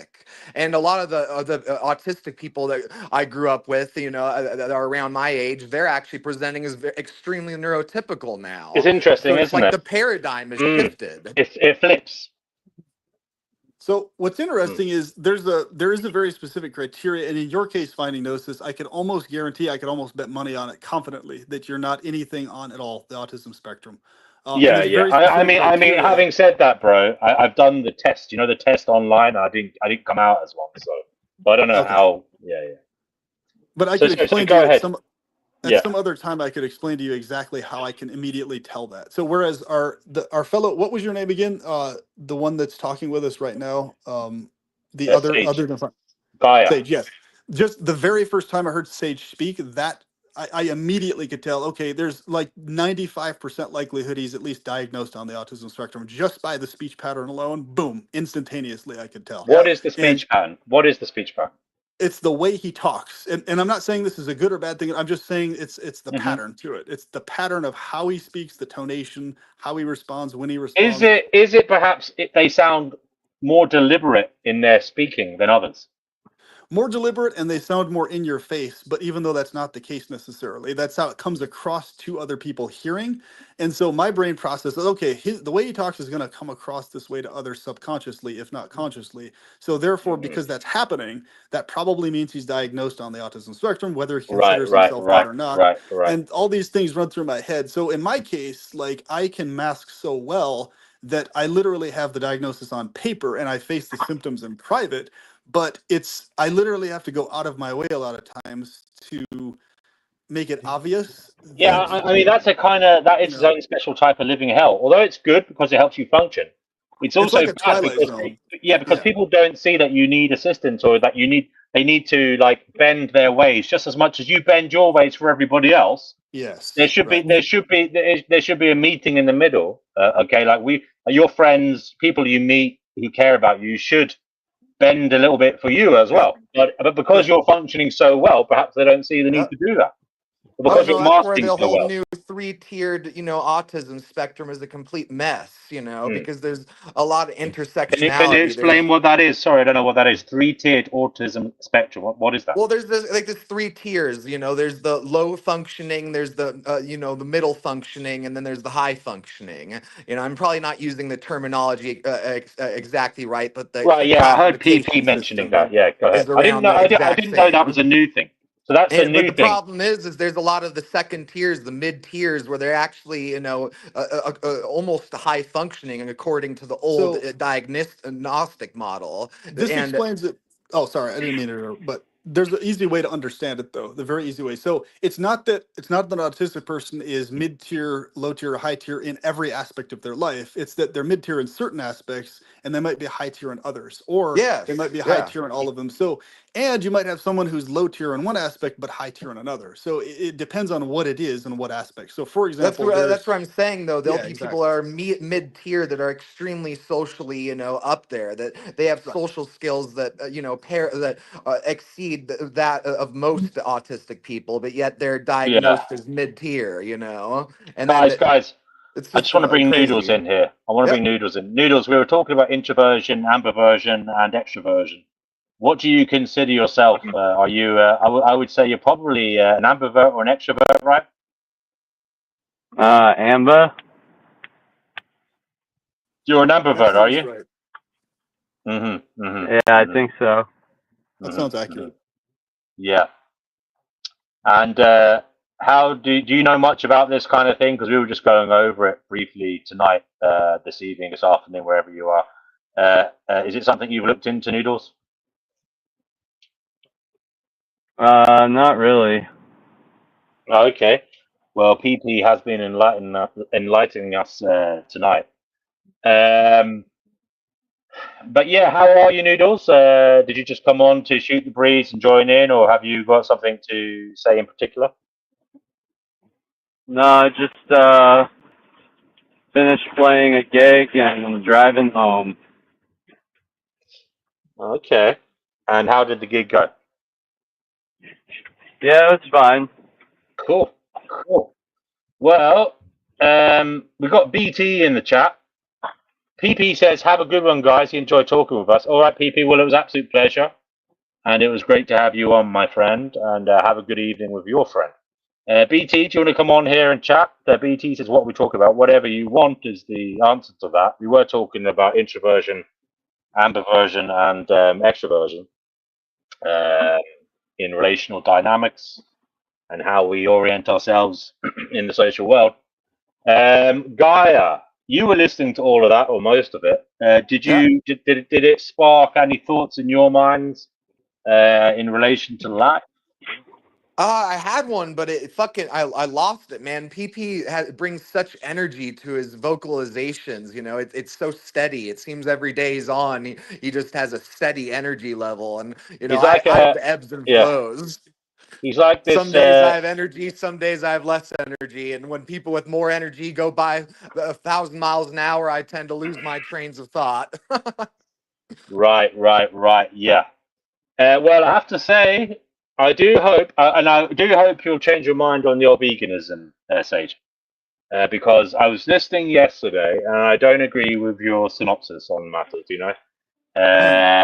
Now you're talking about you're equating plants to animals, uh, Oh but no, I don't mean to equate them. I just mean to equate our mm, biases as a species.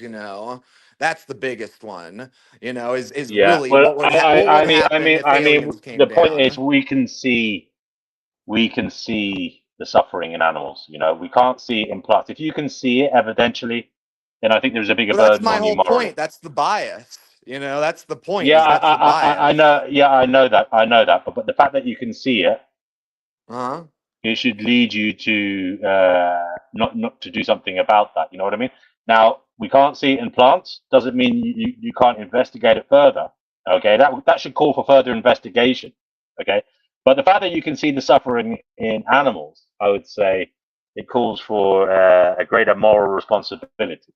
See, personally, I actually feel like I see suffering in plants, and that's why I feel, I align myself with that train of thought so much. Right. Well, there are synthetic foods out there now if you want to do that, and you can eat the fruit. You can eat the fruit. You can eat the vegetables that drop off the plants. You know, Huh? so you don't have to eat the actual host plant if that's what you want to do. I mean, you don't have to eat the Oh, I leaf. just wish it was all that easy, mate. My goodness, I haven't had any fruit that hasn't been literally rotting and fermenting in the store in over a year. You pick up any fruit, you even go to the farmer's market and you pick up a fruit and you bite into a peach and you taste fucking tequila, man. Right. Like Right. everything's rotting. Well, It's guys, terrible. in chat, BT says they might come on. BT, come on. Keep the show going. It depends on you guys. Retro, if you want to come on now, please do. And Christian, at some point, Christian will shock us by coming on here. I know that. Christian, it's not hard to go out and get a bloody headset. You know. Noodles is back. Noodles. Noodles. I really did. I had the best watermelon I've ever had that I got from a farmer's market the other day. And I got some fantastic peaches from the farmer's market. And Lucky bastard. I get some of the best produce I think out of anywhere. In fact, when I was in England and I was with DNW, I got the best custard apples I've ever had. That was such a Yeah, treat. I was about you. I was honestly about to say that. Noodles bought me some custard apples. I'd never had them before, right? But they're actually my new favorite fruit. They What are the hell is a custard they're apple? absolutely delicious. They look amazing, and boy, do they taste amazing. Oh, is it just like another species of apple or something? Another, one Well, of they're not those. No, apples. it's in the Anamoya family. So it's not like apples that you put custard on or nothing. No. Yeah, It's I was in really the same. confused at first. I'm like, I know they have caramel apples. Is there like, do they put custard on apples in England or something? Is that like a cultural thing I don't know No. about? It's no. It's just it just they call it that because of the way it tastes, but it's in the Anamoya family. It's like the same family as cherimoya and soursop Ah, and pawpaws. oh, that's interesting. So it's a fruit that's not an actual apple, but it's called an apple, sort of like a pineapple. Right. Yeah. All right. People watching, if you can't join, whether you can join or not, I appreciate if you could share the stream somewhere on Facebook, on Reddit, on Twitter, or on your own YouTube community post. Just click share off the video just to bring new people here, so we have new voices enlightening us. Because it's always good when we get a newbie here. It does raise the conversation because we do become in danger of becoming stale. So it's always good to have new voices. So yeah, please do that for me. I appreciate that. Share it in your community post. Sorry guys for that little note, but I think it needed to be said. Yeah, Noodles. Other than that, Noodles, have you had any interesting thoughts about anything? Relationships, life, self, eternity, whatever it may be. Um.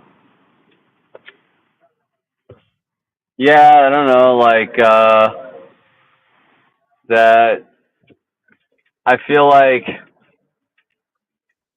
I'm really chasing this idea of like um, being like a professional musician or singer or whatever, and I don't, I don't. On the one hand, I was thinking that if I can accomplish that, that I will finally feel like adequate. But at the same time, I think like it's probably not all it's cracked up to be.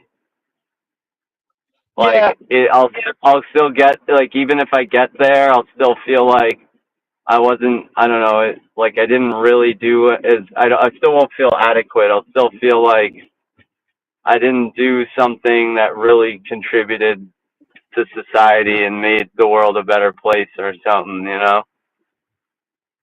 I mean, can you make the world a better place? I don't know. Yeah, it's all just I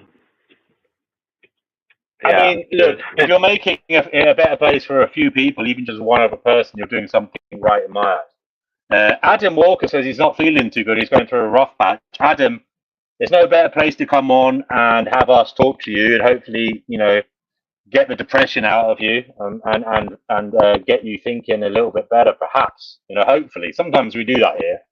So do feel very welcome to come on here and cathartically release whatever it is you want to say, and hopefully that will make you feel better. But yeah, the link is in chat for anybody. It's pinned. If you want to come on here, please do. Divine Hazel's here already. Thank you, Divine, for your like, share, and subscribe. Comment, wonderful. But yeah, I understand what you're saying, Noodles. But the way I see it is, if you're doing your art, for yourself, then hopefully it's bringing you contentment, and the added bonus is it will bring others contentment as well. I think the main thing to do, Noodles, is to put some personal meaning into your music. Do you think that would be good? Yeah, I was saying to one of my bandmates today, I'm sick of, even though I could write songs about relationships and heartbreak and all that stuff like till forever, and everyone can, because it's the most written about thing, and it's, everybody can write about that. But I would like to write about something more interesting and something deeper and more curious. And I realized, like, I'm starting to appreciate like someone like Tom Waits a little bit more, because like he does, like, it's weird, like he does some kind of like spoken word stuff that like is almost like a story, and but it's like very like mystical, and you don't really know what's going, like, you can kind of, it paints a picture, but it's like a dream. You don't really know like exactly what's going on, but you get the images from his words. And yeah, I would really like to do some more stuff like that. I think that's a very good development in your creative interests, and I would recommend that. Because you don't have to be a sing along. You can make your own lyrics, and make them mean something. You know what I mean? So yeah, make them more meaningful to you, perhaps, and then that will help you connect to others. Yeah, he has this really great. I was gonna call it a song, but maybe it's more of like a poem, but it's set to like some really weird, eerie music. It's called "What's He Building in There," and it's pretty interesting. It's like this guy is describing his neighbor, and like he makes the neighbor sound really weird and strange and almost sinister, but you realize like towards the end that the guy who's like describing the neighbor is probably more like his curiosity and like what's it, like, over interest overly interested in this, his, like, the way he's overly interested in this guy's life, you can tell he's actually more sinister than the neighbor is. And I love that, like, idea of like telling a story. The Jam has a song called "Down in a Tube Station at Midnight," and it's the same kind of, like, it's like it tells this story about a guy who gets robbed in the tube station, like gets beat up and robbed, and they steal his keys, and they know that, like, somehow they got it out of him that his wife is waiting for him at home, and they know where he lives because they have his wallet. So it's kind of sinister, but it's like a great song.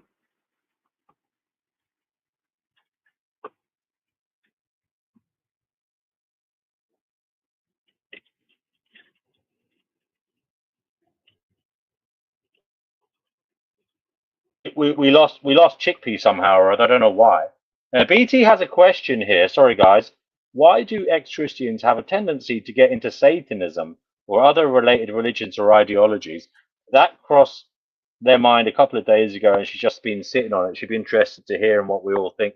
I mean, BT, I don't know. I don't think it's fair to call that a tendency. I mean, I know a lot of people who left Christianity, but they didn't get into Satanism. So I think a small clique of them maybe do, not many, very few actually. I'd say it's like not even 1% get Well, into maybe not like Satanism. actual Satanism as a religion, but I see a lot of them enter that side of the culture after leaving a faith culture. I've noticed that Mm. big time with LGBT people. I've noticed so many of them end up getting, Well, pentagram tattoos and all these I different suppose things. the point might be if they're unhappy with the world that the if they believe in a creator and they're unhappy with the world that the creator created, or the imposition of suffering that the creator imposed on others.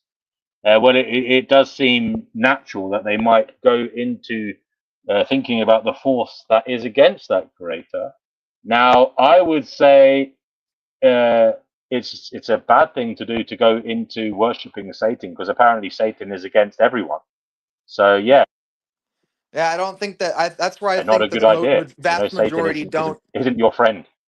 Yeah, I agree with that. I think the vast Hmm? majority don't actually enter, the faith of Satanism or religion of Satanism. I think, like I said, they just attach their identity to it, and because I've noticed this big time, with this, and I just think it's sort of a egoic defense mechanism. I was, say you're some trans person that was, brutalized by a fundamentalist family, and you're leaving the culture, and you end up getting some pentagram tattoos because you know that these people aren't going to fucking want to approach me if I do this, and that actually is a good thing because I don't want them approaching me, you know. Mm, mm, But mm. at the same time, it has one of those things where it's like, okay, but you also realize that sort of fuels the division and fuels the culture wars. Right, right. So, BT, if you want to come on and give us your thoughts on it, then feel free to do so. But Gaia, I am just going to go and get a drink from the kitchen. So, if you could keep things going, please invite people on. The link is in the live chat. All right.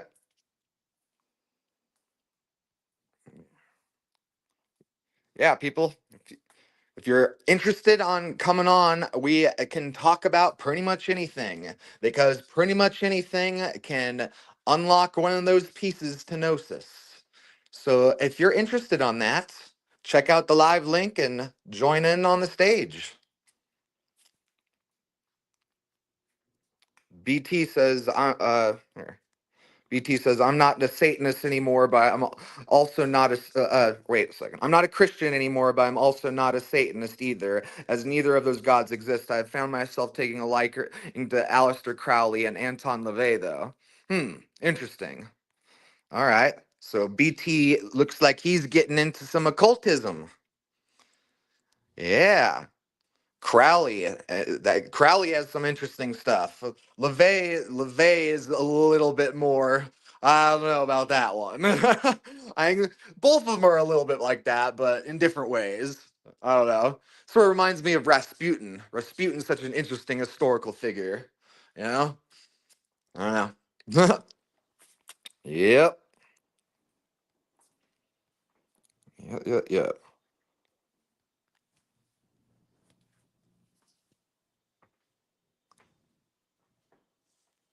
You best be getting hydrated, DNW. Have your electrolytes. Either that or you're drinking a gallon of water, bruh, because you just ran a marathon. It's all good. Uh, my goodness. What a day. What a day. Let's see.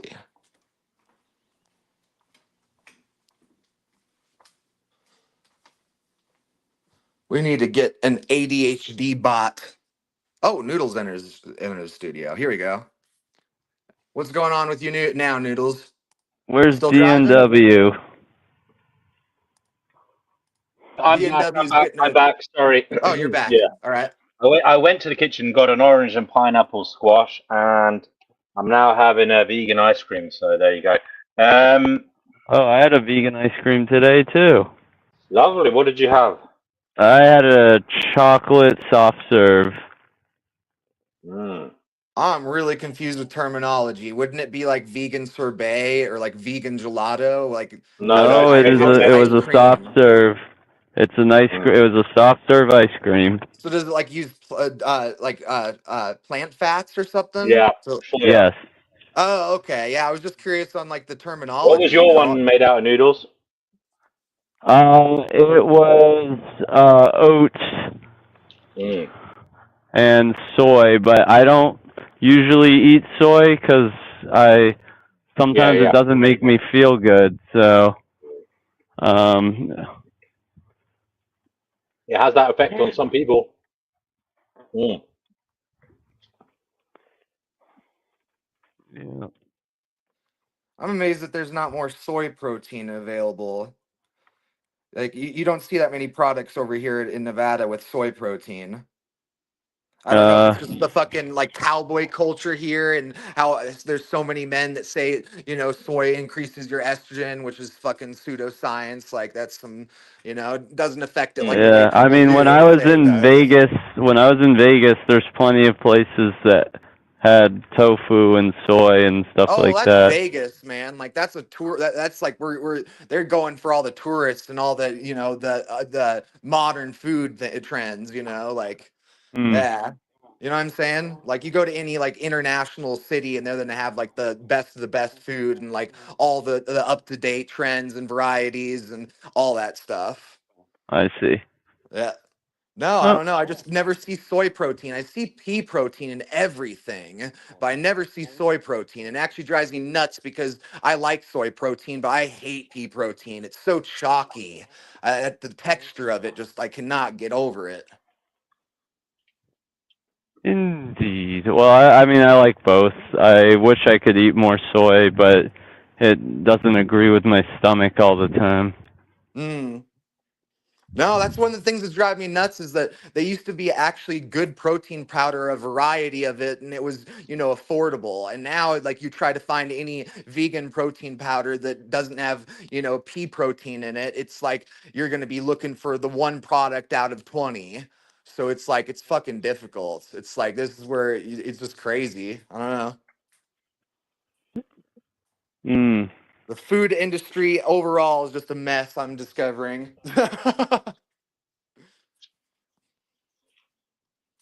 Yep.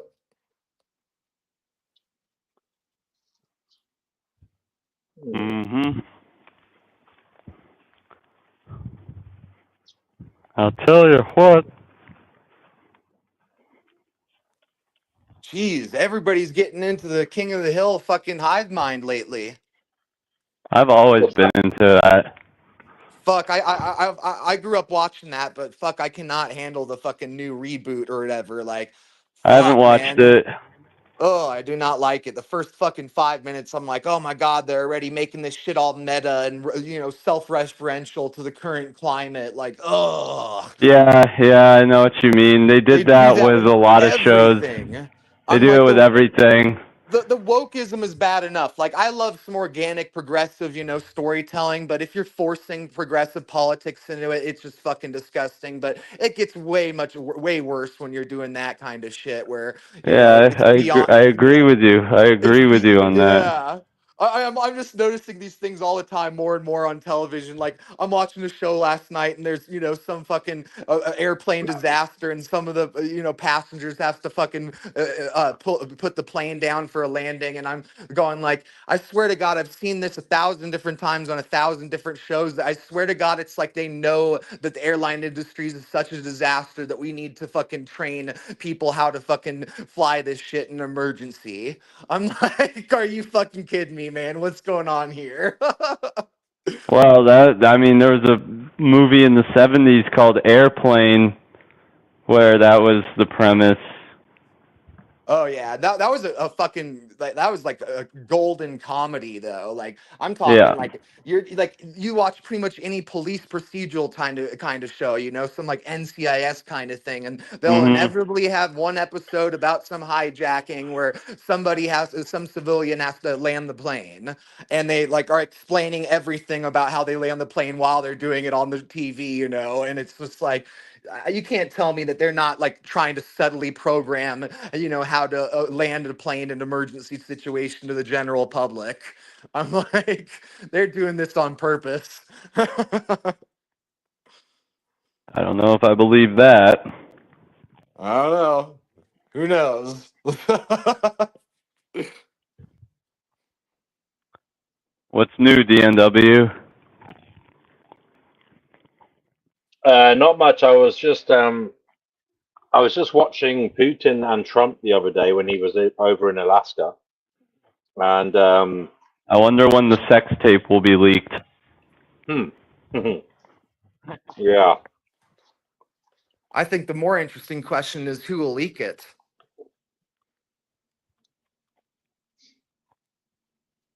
Yeah, who will leak first, Trump or Putin?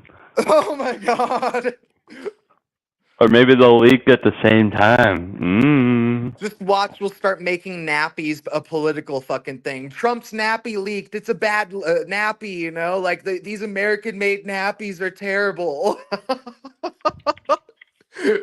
The fucking diapers for the politicians will be the new version of chess. Oh my goodness.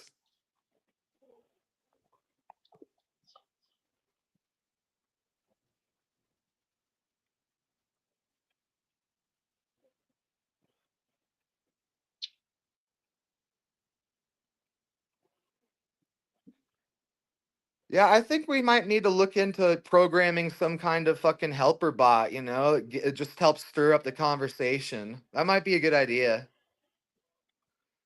Go for Yeah, it. it's just I'm just pretty because sure if this we did ain't that, a. though, everybody would steal it and everybody would start doing that. So, hey, if you want to start a trend, you know, there's something to do. Because this used to be an AN channel, and now it's just a channel for just, you know, Yeah, well, philosophy in general, and it's a very broad scope. But that's where it's like, fuck, man, you have just a little bot to steer the conversation in different directions. You know, new questions. You know, new topics. It's just, I don't know. It just seems like a brilliant idea to me. I'm not like trying to like fucking judge or shit on nobody. I just think it's a smart idea.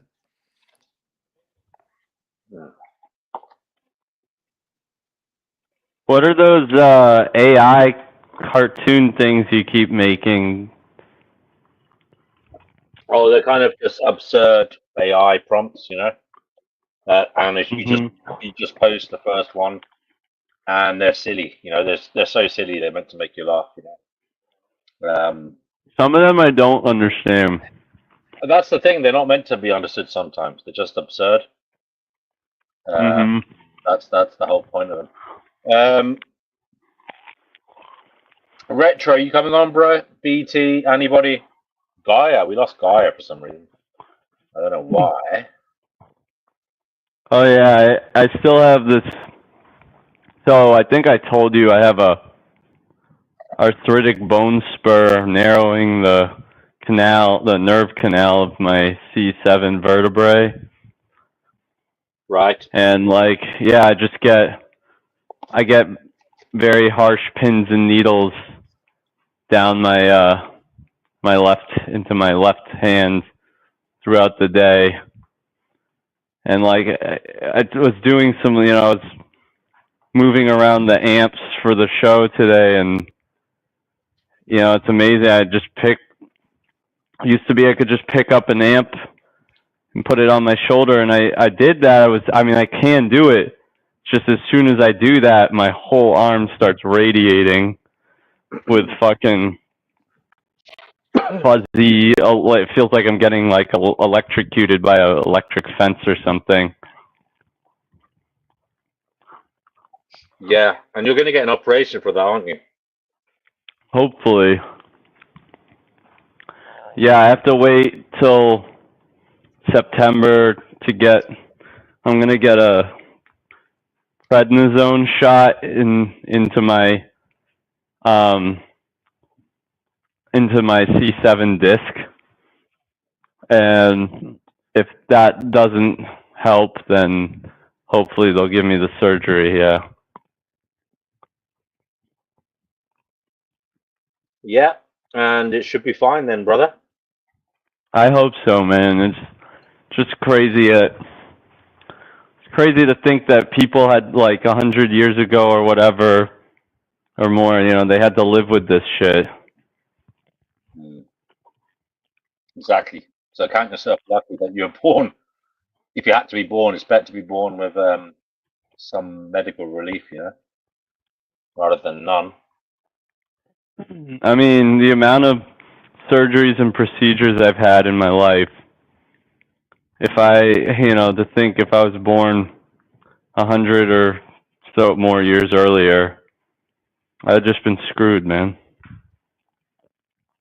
Right. And that goes for a lot of people, I'm sure. Mm-hmm. Yeah. Actually, it probably goes for all of us at some time. Yeah. I mean, most people have an operation at some point in their life. Yep. Retro, are you coming on here? Talk about cult stuff. He says he studied the occult since 1998. He says it's not what people pretend it is. It's not fan fiction, horror, fantasy. It's just a way to insert spirit belief. Okay, brother, we'll come on and talk about it.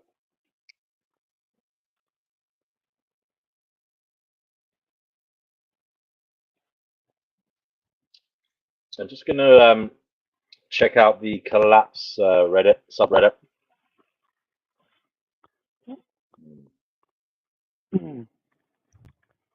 Yep.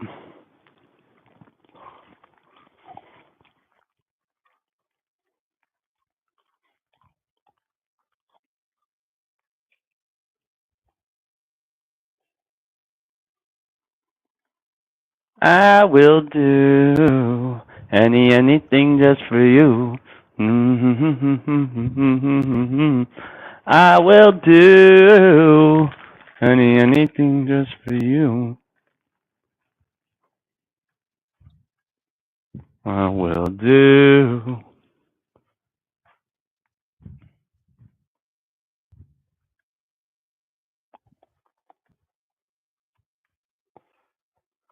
Ah.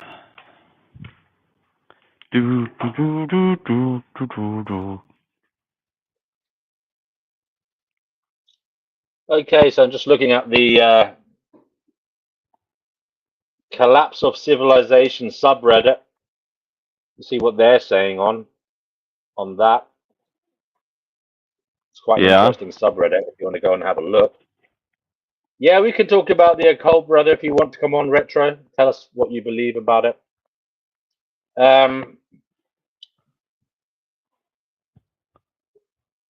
We have somebody coming on now. There's a newcomer.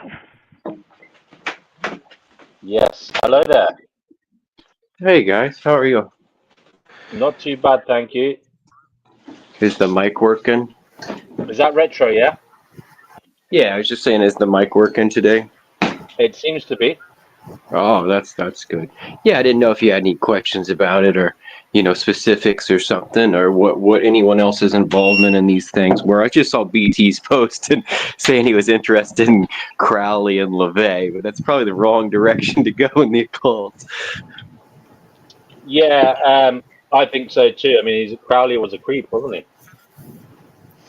I mean, he was just he skipped things, so it's just like if skipping ahead in the line, so he didn't really want to bow and curtsy his way through magic. He wanted to jump far ahead, and that's pretty dangerous for anybody that's just starting to try it. That's not what we should be doing. There's decent people that are Thelemites that do go about it slowly, but that wasn't his point.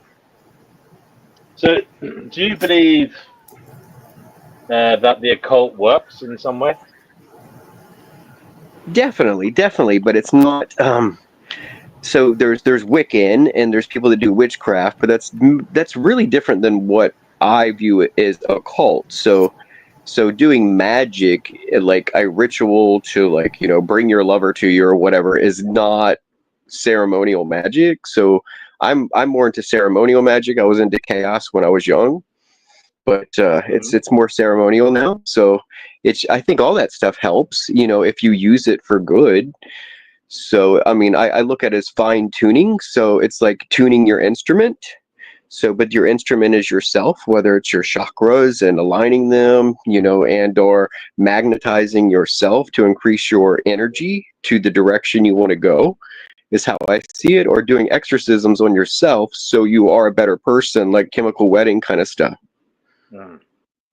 Have you ever done an exorcism on yourself?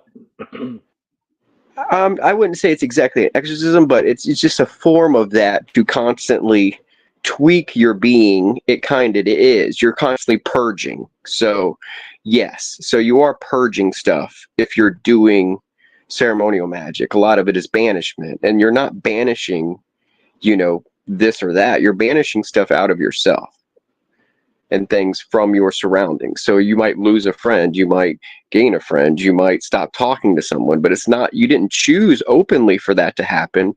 It happened after you did your banishment ritual. So it's like you didn't need them in your life. And I'm not saying that in a mean way. It's just, to grow, your plant needs a certain amount of water and dirt and air, and you're not growing if there's things limiting your growth. And these things become self-evident or happen, through ritual, meaning you do a ritual and the thing happens anyway. You lose the thing you thought you needed, but you turn into what you needed to do. So say you get arrested for something and you do community service somewhere that changes your life, it's kind of like that. It sounds practical more than anything. Yeah, so I mean, ceremonial magic is just a lot of banishment, and you're banishing, the things that aren't you. You just don't really know what's not you until you're done getting rid of the stuff. So it's everything's been put on. You're just two pieces of bread. You keep stacking things in the middle. So once you do the banishment stuff, it probably takes 2 years of banishing before your real self starts, rising to the surface. And I would say the Crowley stuff is really egotistical. That's all. Like, I used to read Crowley and all that, but it seemed more ego driven. Nothing wrong with a little ego, but pure ego, tying a rope on it and whipping it and lighting a fire to it. It seems like the Crowley route, personally. You know much about this, Sage? I know some of it, yeah. My question about it was, do you equate your magic practice, is it more non-dual or dual, or do you just sort of throw out the dualisms out of the window, or like how do you perceive What do you mean for dualism? What is your definition there? Well, like, like a dualistic chaos magic versus like a non-dualistic manifestation or law of attraction, that kind of thing. That's the way I view Okay. it. I sort of So, separate some of the magics in categories. I say chaos magic is often a dualistic thing because people often bring their ego into it, okay, and for that's where me, it, yeah. chaos. So chaos magic would be, still you'd have some understanding of, gods and goddesses to be able to do chaos magic. So, say you meet a stranger and the stranger gives you advice, you can tell your mind the stranger was Isis in human form. And that was the message Isis wanted to deliver to you. So as a form of chaos is you can turn everyday surroundings and everyday events into a sign. So, Wow. but I stopped doing that. So I don't really do that as much anymore. But that, to me, that's the kind of chaos I was practicing. Oh, that's really interesting because to me that sounds very transtheistic. I'm like, that sounds very very mystical and transcendental, and Right. that seems very expansive. I haven't heard many chaos practitioners discuss it in such a way. Yeah, so and as I got older, I got into other stuff, and I put down any of the stuff that I thought was negative, because I thought it was kind of an ego ball, like it was Right. making it's making yourself undesirable to try to grow beyond everyone you know and try to look Yeah. down on them.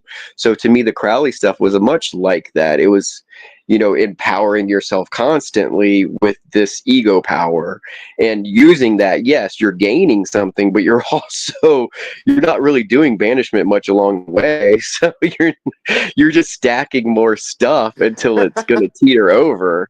Is how it seems to me. So you're bound to lose someday, but there is practitioner, Thelemites that I think do, are calm, cool, and collective about their Thelema stuff. So not every person that reads into Crowley goes, full bore like a dragster and says, I'm going to do this ritual, and try to, put themselves in God form or something. Yeah, no, dang, we need more people like you to bring this kind of level-headedness to the occult communications. Like, you're a fascinating person to hear from. Thanks. So, I guess I got into like Rosicrucian stuff a little bit, and more recently, so Golden Dawn stuff. But to me, they're very peaceful, and they're not negative at all. You can put negativity on anything. You can put negativity in Christianity. You can put negativity in any kind of magic or witchcraft or so-called devil worship. But to me, it actually aligns with the mysticism of the ancient people, whether they be ancient Christians or ancient pagans. There was always something they were doing, and this isn't animal sacrifice, but they were doing something to be closer to spirit, closer to what they thought the gods were. And to me, the lost art of whatever the knights were doing, the Knights of the Templar, that was what carried into Rosicrucianism, carried into the Golden Dawn, was supposedly stuff they were doing. It was, taken off their walls. Someone went in there and scribbled it all, copied everything on their walls, and then slowly transferred it to some books and to some people that ended up creating the Rosy Cross group and later on the Hermetic Order of the Golden Dawn. Yeah, no, that's really interesting. It's sort of like how the Templars had the Baphomet. Yeah. It's sort of, and how those things get translated across time and cultures. That's really fascinating. The Baphomet is just the union of male, female, non-human, and animal and stuff. It's very misly translated as some kind of demonic god or Oh something. yeah, no, I could already tell that that we're using our Western colonialist mindset and doing all this bullshit. It reminds me of how we Westerners interpret what is it? Not Kali, not Right, so it Shiva is but a Kali. dualism And thing. what was that? It is that so the Baphomet is kind of representing a dualism. Yeah. Yep. No, definitely. But it's representing that the right kind of dualism, the old kind of dualism, the synergy dualism, not the polarization dualism. But I feel like through Gnosis, that's the name of the channel. Like to me, that's what a lot of this stuff is. You'll find out something new that relates to something old. So something you've learned before, you see it in a different light. And that Right? different light is why probably someone wrote it down to begin with. So I have a question for you. Have you ever heard of the book Oaspe? I don't think so. You should look into that. I think you'd actually find that very fascinating. It's an 18th century spiritualist text, and it started its own sort of new religious movement down in the American what is it the American West. So yeah, Okay. and the old they literally had like this fucking alternative Mormonism, but and this religion actually would have outbeat Mormonism if Mormonism wasn't already so big and expansive at the time. Well, So America is it's a okay. So fascinating thing because if you're like thinking about parallel universes or alternate histories, this okay. has a lot to do with that because it's actually also the first book that coined the word starship. So Ooh. movies and shows like Star Trek literally might not exist if it wasn't for this book. But nobody is even aware of this book and how much of a massive influence it's had on our culture. I was going to say, like, the Pilgrims came over and they separated themselves because they wanted to be Puritans and a Yep. more pure form of the church. The same thing happened with witchcraft and occult. So America was an open field for groups to come and feel less condemned until they were condemned again. So it kind of spread like wildfire in America. Like our silverware, a lot of the silverware we have in the East Coast says Oneida in it. Oneida is a cult. So Oneida was like an odd cult. They made silverware, but they definitely were a cult. So if you look it up, they were a cult. So there's and the people that make the tea, the what is the one something celestial seasonings tea comes from the Urantia cult, I believe. So a lot of these cults are embedded Oh, in our really? society, and they're not open, like, unless you really look into it about who they I'll really have to are. deep dive into that one. Like, I have a fuck ton of Celestial teas. I've always been a tea fan, so I've got a fuck ton of teas of every brand, and Yeah, they I got a think fuck ton of celestial. Celestial teas over here in my state. So, Yeah, I think celestial seasoning has something to do with the Urantia cult, and oh, the Urantia is one of I Urantia haven't cult. I dove know exactly into. what you're talking about. I have the Urantia book. Okay, cool. Yeah, I Yeah. haven't dove into it. I've had a chance to get the book, but I was reading something else at the time, and I didn't have the time to read it. Yep. So, I mean, I've read some stuff about it and some clips from it, and maybe sat down for 15 minutes with the book at the bookstore, but I put it back. It was, a nice old used copy. The older, the better. They actually have really nice copies of both the Owaspe and Urantia book at the moment. The Urantia book, they have a leather-like copy, just like, Ooh, how they make the Christian Bibles, so it's really yeah. high quality. Smithsonian will last fucking forever. But the Owaspe book, that one's the one that trips. I'm literally almost conspiracy theory status around it because it is the nicest book I've ever bought. It is it is over a foot long. It's an altar type book, like ones you'd see in like a cathedral, like a massive fucking book, and Ooh. it's only 30 fucking bucks. And I'm like, how the hell did they make a book this fucking big, this high quality, fucking, it has actual papers in it, not Bible paper. It has actual thick paper in it. It boggles my mind. I'm like, I know that these are all little cults, but what old money are they using to be able to fucking use modern, printing presses and make something this high quality and sell it this cheaply and, not just lose all the fucking money you own in the process. And the Hollywood people are children of God or whatever that cult was. So it's like Rose McGowan, and then I believe what did the River Phoenix and his brother and his parents were in something related to that, I believe as well. So a Hmm. lot of the big Hollywood people went through it, but it's not. They didn't go through it in Wouldn't Hollywood. They went surprise me through in it the with their least. parents. It reminds me of the Nexium cult. Do you ever hear Oh about the yeah, Nexium cult in Hollywood? I know a good amount about that one.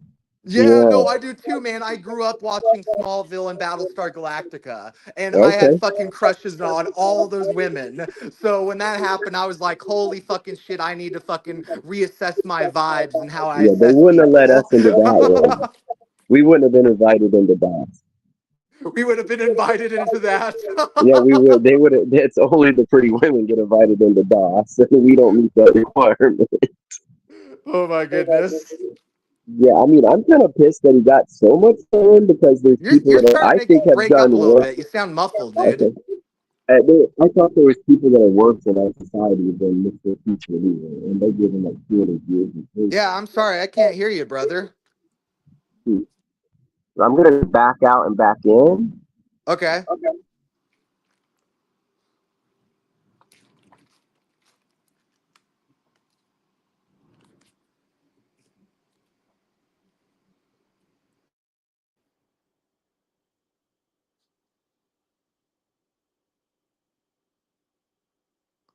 Oh man, this background looks like it's some fucking Tron shit. Haha. Hey, yeah. If anybody else wants to join, please do.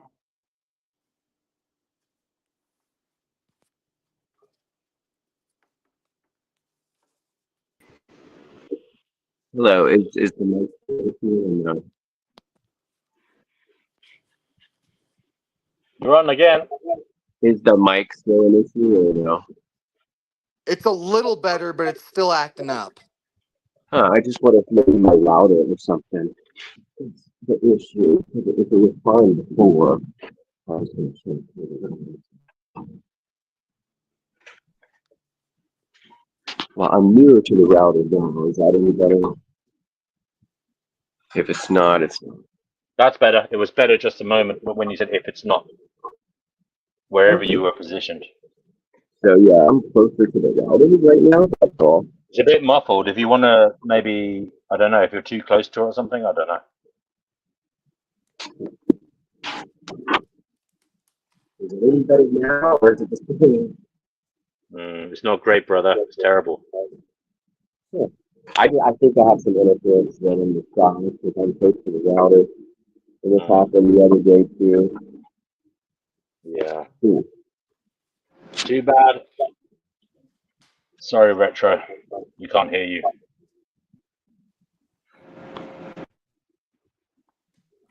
So, Gaia, whilst we're waiting for Retro to sort out his microphone, what's going on, brother? Not much. What do you... Just moving forward with my apartment, just getting things in order. Yep. Okay.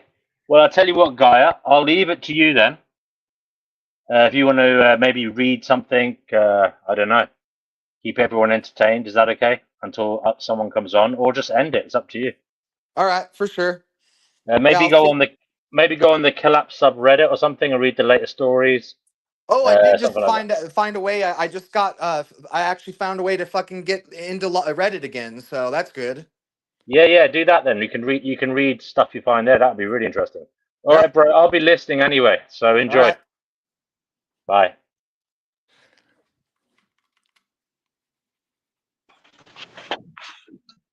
I'm still here. I just don't know if you can hear me. My mate Retro sounds like he's gotten lost in the belly of a whale. Weird. Yeah, I mean, I also think it's some kind of interference. I heard you for a second there, and then you just cut out again. I heard the huh. I'm gonna go to y'all's audio section and just make some adjustments on the inside. Okay. Yeah, check out your audio settings. Go for it.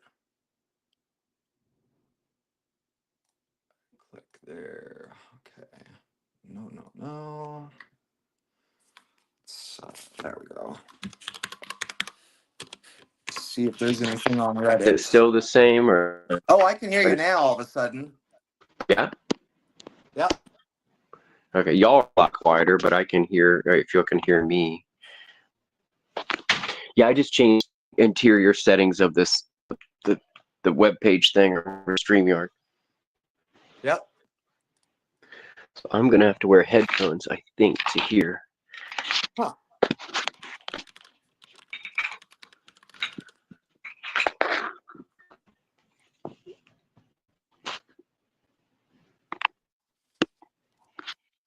All right, testing. Hello. Hello, I can hear you. Great. Yeah, so I was just asking if you had any more questions about the same subject we were talking about, I guess. Yeah, no, well, tell me a little bit more about your backstory with your magic worship, or not worship, magic practicing, I've have some cursory knowledge of that, but I've never actually really practiced it for the most part because when I found my faith, I went, holy shit, man, there's the manifestation and the chaos magic, it's a fine line between the two. So, Okay. I'm like, I always view that like the ego being brought in just ruins that whole kind of thing, because Well, I mean, with I could me, agree. Yeah. yeah, well, with me, I've discovered, like I started doing this thing this past year where I set out, good energy into the universe without any expectations. You know, I don't attach anything to my ego. I just put positive energy out there, and I end up having all this positive energy get received back into my life. And it's like, you know, that's where I'm like, okay, if you attach the ego to it, you know, something wrong in the universe happens, you know, whether it's quantum physics or a god or deity, like something goes wrong, it seems like, when we attach our ego to some of Right. these So giving things. away your gifts is more important. So you end up receiving more from giving away than you Yeah. do from the attached ego. I mean, Yeah. that's normal. So it's just like so it's, you know, it's like bleeding on the ground and hoping for crops, but not really letting anyone know you bled on the ground. So it's like Yeah. it's not ego involved.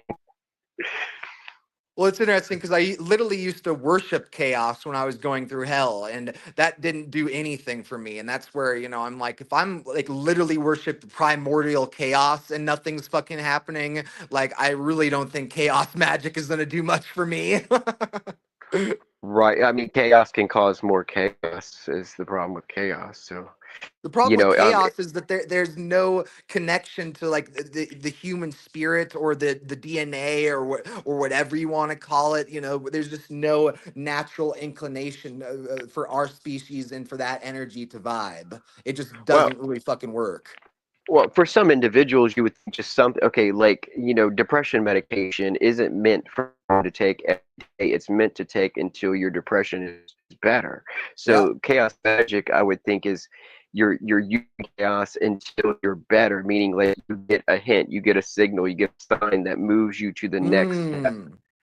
So I look at all this Ooh. stuff as that way. It's all steps to So get you view your spirit. chaos magic as a catalyst for growth, you know. Yes. I see what you're saying with that one. I can agree with that, actually. All of them are, all Yeah, no, that every makes a lot form of of it. sense where you're coming from with that. That's really interesting. Yeah.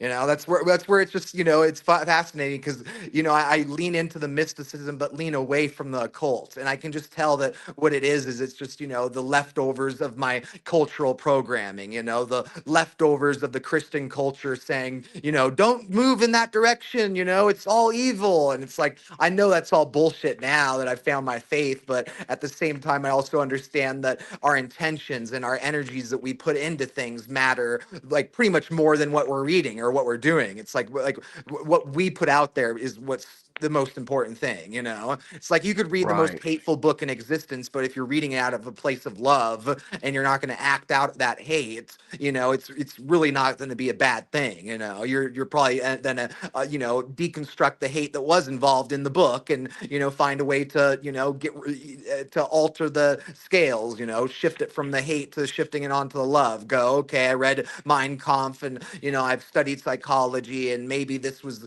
some of the, you know, thought processes going on this evil man's head. Have you ever looked into or listened to the Rudolf Steiner stuff at all?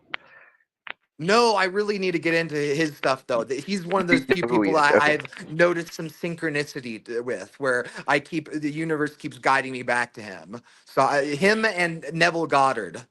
Well, I feel like he airs on the Christian side of theosophy, and some of the stuff he has to say, it helps a lot if you're trying to discover yourself or trying to discover your direction, and not like as like, oh, this is, you know, my goal in life.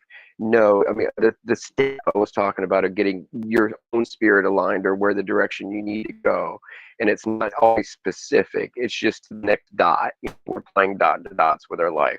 So Right? Steiner taught me by listening, I don't know, hours of Steiner, probably 40, 50 hours of listening to Steiner lectures. There's one, I believe it's the Mystery Golgotha lecture he has. All right. So it's where Christ is crucified. So it's very interesting to hear him talk about these things and talk about them in a way of it's not the words themselves that make a story. It's something deeper within the original text of some of this stuff. And what he's telling you is the way people greet each other in the Bible has a lot to do with the, I wouldn't call it secret society, but it's like, so Freemasonry, secret societies, that kind of stuff we think it's taboo. It actually refers to something back then and up to now with Rosicrucians and whatnot. It's called being an adept. So adept, you understand things in a different way. It's not literal. There you go. So adept understands things as the word usage itself. So when Christ greets someone, if Christ greets the person by their name, that person is not an adept in the Bible. If he greets them by the location of where they're from, that means he's greeting an adept, and usually the adept greets him. They call him the Galilean. He might call someone by their area, and it goes on, and especially in the New Testament in the Bible, a lot of this adept talk is going on where they actually refer to each other from their home place, or where they're known to preach, or where they're known to talk, or where they're known to be, a regular of. Yeah. So if I don't know what state you're in or city or anything, but so I'm Yep. just going to throw one out there or something. I'm like, Well, I'm in Nevada. I have no problem giving that out. So if I call you the Nevadian, so that means you're an adept. If I don't use your name and I use that, and then you'll refer to me as the same, and now we have almost like a secret language going on between us, even though everyone's listening, they don't quite understand. Oh, I know exactly what you're talking about, because you'll probably actually find this fascinating, because when I found my faith, I found my true name. And my true name is actually Sage DeForest, and the Okay, etymology of that, is basically wise man of the forest, right. and it's just sort of the same kind of, language and, what is it called? Man, naming conventions. It's like the same kind of naming conventions. It's like I had this personal gnosis with my god or my faith, and I found my true name, Sage DeForest, and it's sort of running along the same lines of, your name being associated with the area that you're in, or where the Yeah, area you're right. from. Right. You're exactly right. Did you look into numerology when you did that and look up the numbers compared to your birth name or anything? No, I haven't done that yet. I'm in the process of, doing that. I just need to get my fucking birth certificate shit from my mom, figure out, Oh, when okay. the hours I was born, because, she's just getting to the spot where she's starting to lose, mess up her memories. Oh I no. was like, Okay, yeah. Yeah, make sure to get all that information in, or know where it is. You don't want to lose that stuff. I lost you.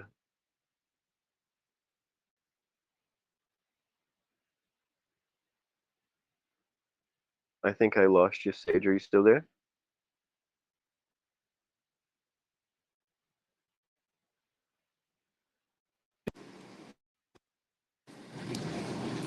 hello? Hello? Oh, okay. Freaking glitched up for a second there. Sorry, my bad. Yeah, I mean, it went completely silent. I didn't know if you could hear me. So it's just Yeah, no, I just had a phone call interrupt. okay. That This is makes where sense. I'm glad, though. I got a webcam ordered and on the way, so that will hopefully help fix problems like that in the future. So yeah, I mean, I guess I got interested in this stuff like way young because it was, part of rebellion or part of, music scenes and stuff like that. I mean, I could go into that further, but I'm going to skip ahead. So after high school, I met a friend that we had a lot of similar interests, and we started having our own little book club. We were trading books back and forth that neither one of us had read yet or we were about to read, and then we basically share a book. So we read the same book, we worked at the same place. One of those books we read was The 12th Planet, Zachariah Sitchin. You know that one? Yeah, isn't that one of the old fuck, that was one of those old texts. I can't remember which one it Well, was Zachariah associated Sitchin with. translated the Sumerian stuff, saying they had rocket platforms, and this was the Marduk planet, and where the Hebrew stuff comes from in modern day basically is this, text that he had every 3,600 years, and the planet rolls into our solar system, and these people live underground on their planet. They're not all that happy, and they're always checking on us and seeing what's up. That was in his book called The 12th Planet. So, we traded that at work. That was pretty interesting. And then he was already into Necronomicon and Crowley and stuff. And I was, good for him. So, I wanted to look, have my own path. And I saw that he thought it was, empowering, a little bit evil or something. And that really wasn't the path I wanted to go, but I was still interested in that kind of thing. So I definitely researched things and looked into them deeper at that age. So being, you know, in my 20s or something, and then still was like looking for more and more. What could I find on this stuff? So, you know, like I said, when I was younger, I was into certain music that got me into another thing that's like a cult. So Psychic TV, don't know if you know that band. They had Temple of Psychic Youth, and I got into that kind of music around 15. And they have a book that you can buy, and you know that book is called The Psychic Bible, and in the back is something called The Gray Book, which that's how I learned sigilling. So sigilling is, you know, the thing you do with, you know, blood, spit, semen, and writing, or, you know, a form, a symbol that is a mixture of words, taking out double consonants, taking out the vowels, and then you draw a picture with it. And then when you add the liquids to it, it's supposed to manifest. So I learned that from a band. So it's, since, you know, I found the book after being 15 years old. So that kind of led me down my own path of saying this stuff can work, but you still don't know what you're asking for. You do, unless you're asking the right question, you're not always going to get the right answer. Right? No, that's where I feel blessed now that I've found my unique perspective and my faith, because basically Nietzsche and Ayn Rand, you know, everybody freaking hates them, you know, but I took their philosophies and inverted them. And what I found out is when you invert those philosophies, they can actually become very selfless, beautiful, loving things. But they still align with the same like will to power that Nietzsche talks about. Right. So that's where it's like I could, you know, I have no problems reading these texts nowadays, you know, because I can read it the way I need to read it, you know, not necessarily the way that it was meant to be read, but I can read it the way that I am needed to read it. So, I mean, working with this individual that I shared a job with, I just started, you know, increasing my own book collection after that and trying to go my own way and figure things out of what are these texts about, what are they talking about, etc. And of course, I bought some Crowley books and looked into those as well. And he speaks a lot of Latin, and a lot of his spells are in Latin, etc. But that's not really what's important. It's what you're getting out of this that allows you to take the next step, the next step, the next step. So it's all about, I guess, you know, not self-empowerment. It's about, like, we have blockages between us and a unified self, and us and the Holy Spirit, we would call it, or, you know, prana, they call it in the East, and, you know, chi, also called in the East. So it's all the same force. And, you know, it's an energy that we, you know, can charge us in a positive way if we know how to regulate it, or, you know, keep it going, and, you know, power ourselves, power our chakras. Kundalini is powering the chakras, all of them in alignment. So all these things are basically taught in these occult schools. And then, so, you know, having books on it and reading it for yourself is very enlightening compared to other people condemning it before you ever get a chance to open the book. Oh, totally, totally. I'm starting to realize, you know, like screw just the book banning. We need to talk about this cultural aversion, you know, that is keeping people from reading, because you know this cultural aversion to all sorts of books, you know, it's getting extreme, you know. I mean, one of my dreams would be to own the oldest versions of the Bible that would have the, you know, and translate them of the every story and the Sumerian text of what they were talking about at the Garden of Eden, because obviously it's a smorgasbord of stories that Hmm. was glued in, and they misrepresented it by the time it got to our time. Oh yeah. So the snake in the garden isn't what we've been told. So Oh, that's none the of them are issue, what they've been told. right? So I've been deep diving into Genesis hard, well, you that's a good know. one. Yeah, it's a very Yeah. good one. So the tree and the snake and the woman all play a role, but again, they twisted it for us years later, 1,000, 2,000, 3,000 years later. So basically, snake religion was the most popular religion Yep. pre-Abrahamic religions, but it actually meant something that wasn't negative. So the snake, they get that part. It crawls on the ground. So they said, oh, the snake was cursed to crawl on the ground after tempting Eve, right? So Yep. actually, the snake has always crawled on the ground. What the hell are they talking about? No So shit, for reals. No, that is so true, because they say that insects and thorned plants didn't exist in the Garden of Eve. That was a after the Eve, or an after garden situation where once we got kicked out of the garden, God decided to add insects and all the creepies, crawlies, and all the poisonous plants, all the thorns on the plants. That none of those existed before that. Apparently, in the Garden of Eden, roses were thornless. oh, that's cool. So Genesis is super interesting with again being a smorgasbord of books that predate all of the religions almost that we know, except for the ones that add little pieces to it. But it all makes sense if we think about what they're really talking about. So what they're really talking about in Genesis is a group of monkish men that had never known a woman. And these group of monkish men had a doomsday prophecy come to them. They thought the world was ending. And for the world to end, they wanted to procreate to give themselves and their belief system a future.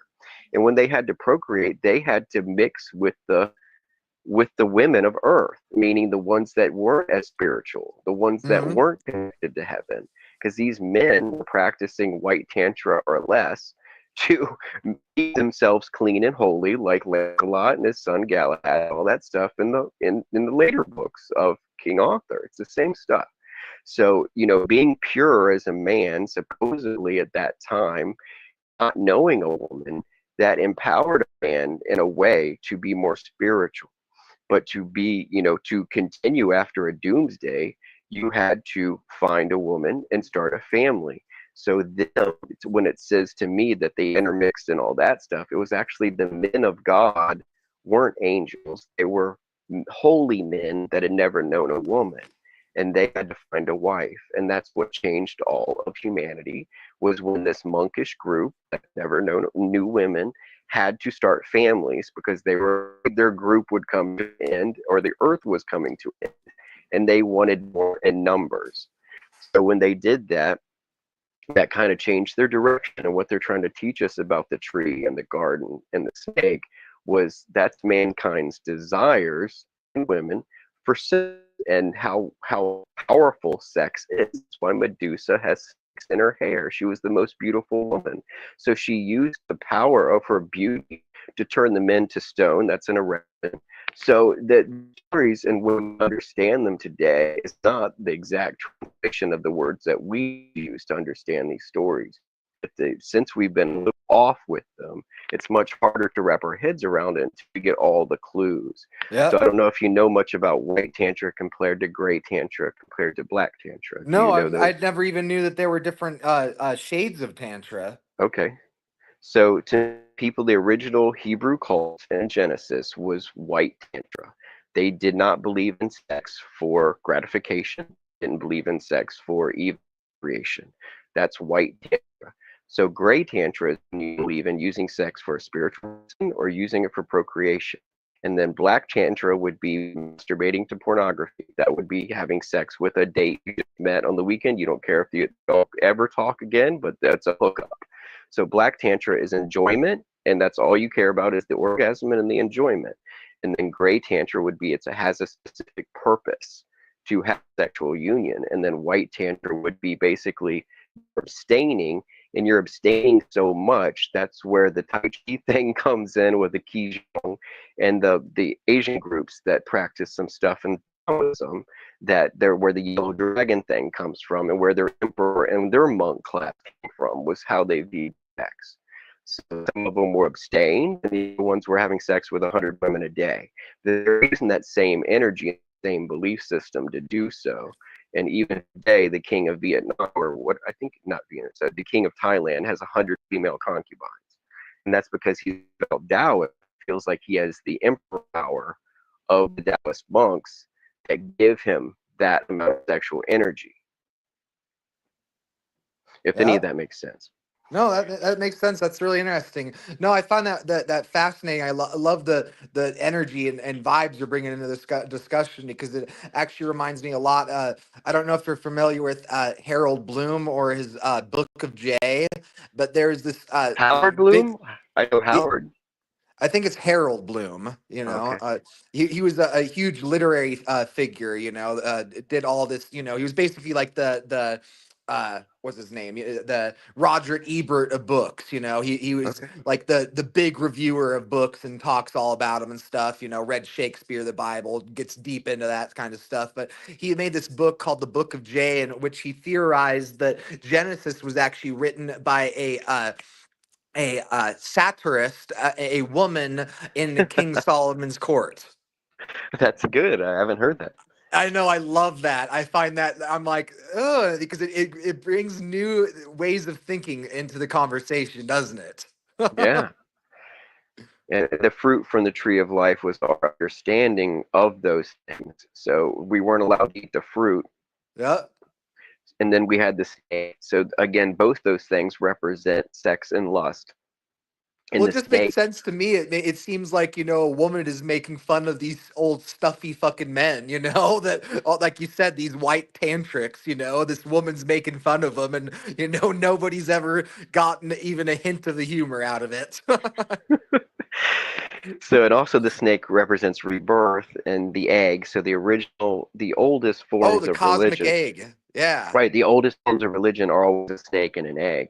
Yep. So that tells us a lot. So, Easter, the egg, Oh the yeah, no, the snake thing. oldest deities are all reptilian, they're all dragons and Ouroboros, and that they're all these freaking, and they even say angels are dragons, like And what they're all what like that meant, reptilian. if we can control the animal part of our mind and our instincts and at least switch to a great tantra, then we will shed the skin of being an animal and we will be, the human. We will be the next level of what we should be as a being on this earth. We won't be an animal that just walks upright and has thumbs. We will be the actual evolution. So that's what Yep. they're trying to teach. They're trying to teach evolution of not being an animal. And that's, they also try to teach this a little bit in the Gilgamesh book, when if you read in the Gilgamesh, he's actually screwing deers and other things in the book until he's not. So it's like, That's really occupy, wild. run too fast.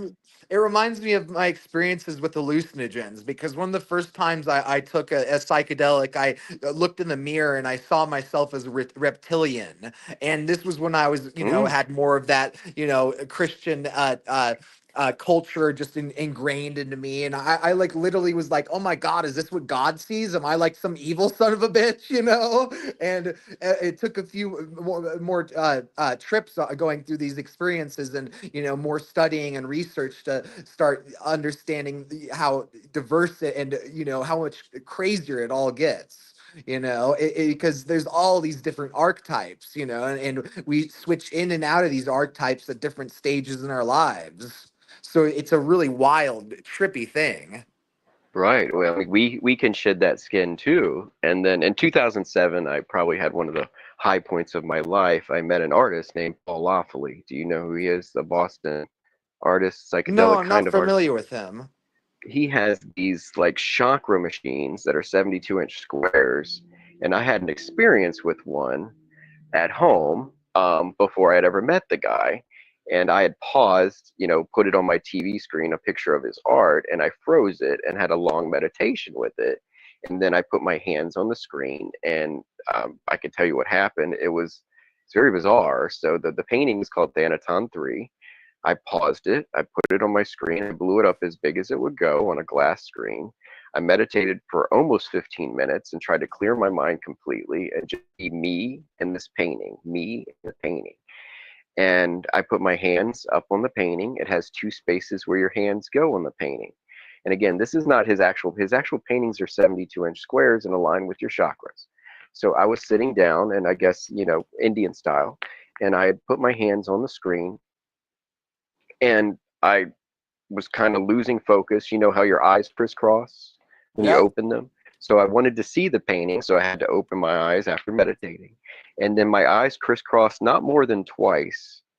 and then something happened. Like the whole TV screen got kind of gooey, like it kind of was elastic, and it basically pulled me in. It looked like a you see Battlestar Galactica, the original one, where they Oh, shoot out of the whoa. runways. It Yeah. looked like the runway where they leave the ship in the old Galactica, and I'm just holding onto the screen, trying to like not break concentration, like wondering if I blink, if I sneeze, like is this gonna go away? Like what the heck is happening? And then after that part, I actually thought I was in a UFO, leaning against the wall, and I had flown past the Great Pyramid. And I was like, how on earth is this happening? And then as soon as I looked another way, I broke concentration, but I looked back at it, and there's a big center eyeball in this painting, and the eyeball was almost jellified, stretching like elastic out of the TV and just like staring at me. And I'm like, this is weird. And I look to the left, and have you seen Donnie Darko? No, I haven't seen that one yet. I need to see You have that to see one. Donnie. So in this moment, when it was kind of when I was breaking concentration of my meditation with the painting, and I looked to the left, I could see where objects had been and where they're about to go. And it was looked like everything was stretched out long, like when you make a star out of Play-Doh in those old press machines where it kind of ejects it as it makes Yeah, it. So extruding. every object had that stretchy look to it, and it was where it had been moved to recently and where it was going to go. Oh And I man, was that like, reminds me of holy crap. salvia. That's Yeah, I was like, crazy. holy crap. So that dissolved off I in I under a could minute. easily believe that paint. I just looked at that painting. I could easily believe that brought on a state like that because Thanks. that the second I looked at that, man, that shook me for a second. That if I wasn't listening to you, I guarantee you I probably would have had a similar experience, and I will be meditating or doing something with this painting later myself. This is Yeah, I mean, fascinating. there's the disinformation interview with him is really great. He actually explains. Oh, I'm It's definitely gonna look into this Paul Foley. It says Lawfully, he's a yeah. yeah. It says he's a polymath. I'm a freaking polymath. I just haven't married the artistic side with the philosopher in me. That's something Okay. I'm working on. The next few years. I need to marry that artistic side in me because they're just two different forms of language. And Yeah, I I need think he to. passed in 2014 and on November 17th. I think that was Hmm. around the time he passed. Um, but I met him, so I got me a bus ticket. They said I couldn't take off work, and I bought my bus ticket, and I was like, I'm going. I was like, you're not stopping me. So they basically asked me, they're like, if we say you can't have the day off, are you going to go anyway? And I said yes, and they gave me the day off. So I took a bus to New York, and I got there early at the art show, and it was the day after the opening, and it was right before lunchtime, and they let me in the gallery, and there was no one there. It was just me and the girl that came with me, my date. And I was like, looking at his paintings and stuff, and laying on the floor, looking straight up at one of them, and I heard a noise and people coming up the stairs, and it was him, with a female friend, and she was helping him because he only has one foot. He has a prosthetic foot from sitting out in the cold when he was college age. He had frostbite to his foot and had to get it amputated. So he is down one foot. So he shows up at the gallery. So it's basically just me and the person I wanted to meet, and the other people were just, almost non-existent. And the thing is, this guy supposedly is on the spectrum, and apparently it's hard to get him to talk sometimes. And the gallery noticed he was openly free talking to me, and we were talking for a long time. And so they pulled out cameras and stuff and started interviewing him because I had opened him up. And Yeah. I was like, whoa. Oh, that's beautiful. Hell yeah. And I feel like I had a Shaktipat moment with him where he did transfer something to me. Like he noticed how important this was to me to meet him, Yeah. where I feel like I picked up some of his essence or what he was trying to do. That's what's And up. it's he has like a yin yang principle in his mind, Oh where yeah. so he can see the moment something starts turning into something else, and it's like yin yang. It's like a clock. It's like a percentage of. He can see it, and then he paints these paintings about it. But normal people don't see what he's doing. I honestly think he might have been a trans duelist like me. He just didn't have the language to explain it. because Okay. this is fascinating. No, it says he was diagnosed with Asperger's. I have the Okay. same childhood diagnosis, and Okay. this is interesting. You were talking about how you didn't talk that much. It says that he was given 8 electroshock treatments when he saw a psychiatrist. So that could have done some influence on both the introversion and his mystical experiences. That could have locked something up and unlocked something at the same time. And I brought him into the conversation too because he admitted that he was a member of the Knights of Malta, and I was like, "Whoa!" I was like, that was something. And he told me about his Woodstock story, that they took his paintings to show at Woodstock without his permission. The gallery or the place he had him sitting wanted to Huh. bring them to the hippie festival, and he was Uh-huh. against that. And he had a friend in a truck go to Woodstock to demand his paintings back, and they basically broke in with their truck and drove through the mud trying to get these paintings, ended up stuck in the mud. And while him and his buddy were stuck in the mud, the airdrops happened of the sandwiches from the sky, and it was like a religious experience for him. What the fuck? I never even heard of airdrop sandwiches. That was a Yeah, thing. at the Woodstock Festival, the National I could Guard honestly believe airdropped it them though. food. It was such a massive thing. They probably literally were like, okay, we need to call FEMA, man. So he was part of that in the way That's he interesting. didn't want to be at Woodstock. He was only there to get his paintings back, and he ended up Huh. stuck in the mud in a truck in a field while they were airdropping That's sandwiches so on him. beautiful. Oh, So that's I never knew beautiful. this story, and I don't know if the gallery did either. That's why they pulled out the cameras. When she started telling me his Woodstock story, they started pulling out tripods and extra stuff. That's They were like, awesome. "Do you mind?" And I was like, "No, I don't mind." And I wasn't part of the interview. They had a professional person come in and start conversating with him to Yep. finish the interview. But it was great, and I felt like he opened up and he was basically talking to me, even though the interviewer was there. So it was a great experience to have a one-on-one with someone like him. And it was just a high point of my life, and it just led me more into this stuff because there's more than meets the eye. There's more going on. And I realized, he has something to do with the Rael guy. Like him and Rael, that's the only guy on Earth I think he would have punched in the face. Is that the guy that started the Raelian movement, Rael? He apparently Oh, had Raelianism. Yeah. he has a personal beef with Rael. Oh yeah, I could see that. No, because I fucking some of the shit that he says I 100% vibe with, but then the rest I'm like, oh my god, dude, you've gone jack shit crazy.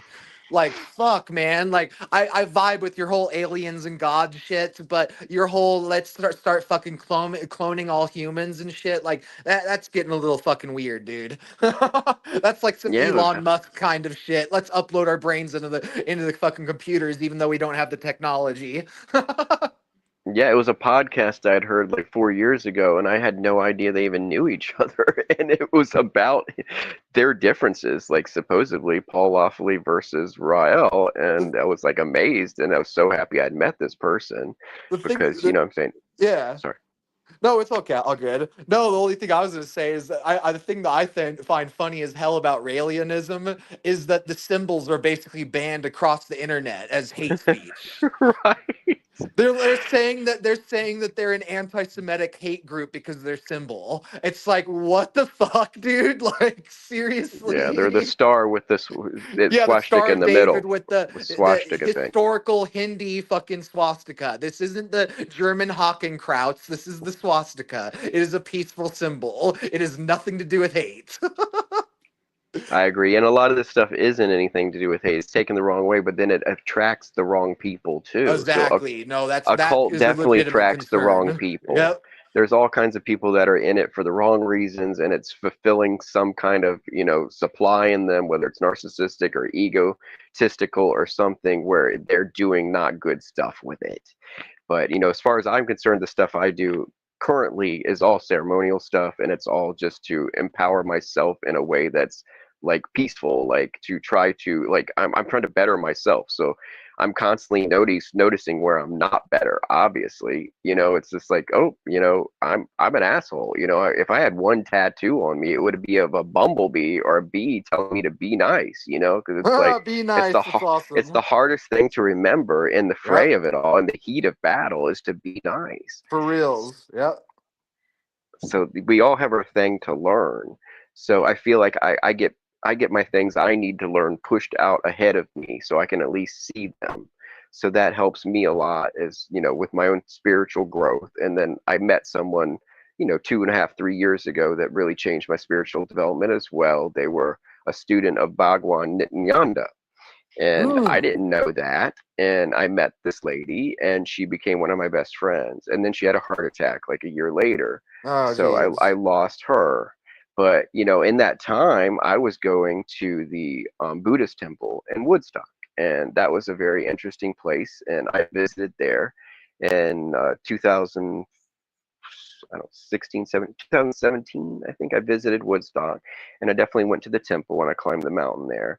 And then I had this draw to go back, and I did go back. And then I met this amazing woman and her family, and I befriended them. And I feel like it was something I was supposed to do, but it's hard for loss. So this was in between losses. My father died, and I inherited money to move to Woodstock, and then my best friend dies, and I have to come back because my stepfather had cancer, and then he died of pancreatic cancer. So this was all boom, boom, boom. Jeez. And Yeah. then my cat got hit by a car on March 6th, and I was waiting for Jeez, that my because goodness, dude, you I need to start up a country song. Fuck. uh, I had predicted, so September 23rd, you remember that sign, 2017, there's a sign in the sky September 23rd of Jupiter in the stomach of Virgo, mentioned in Revelations.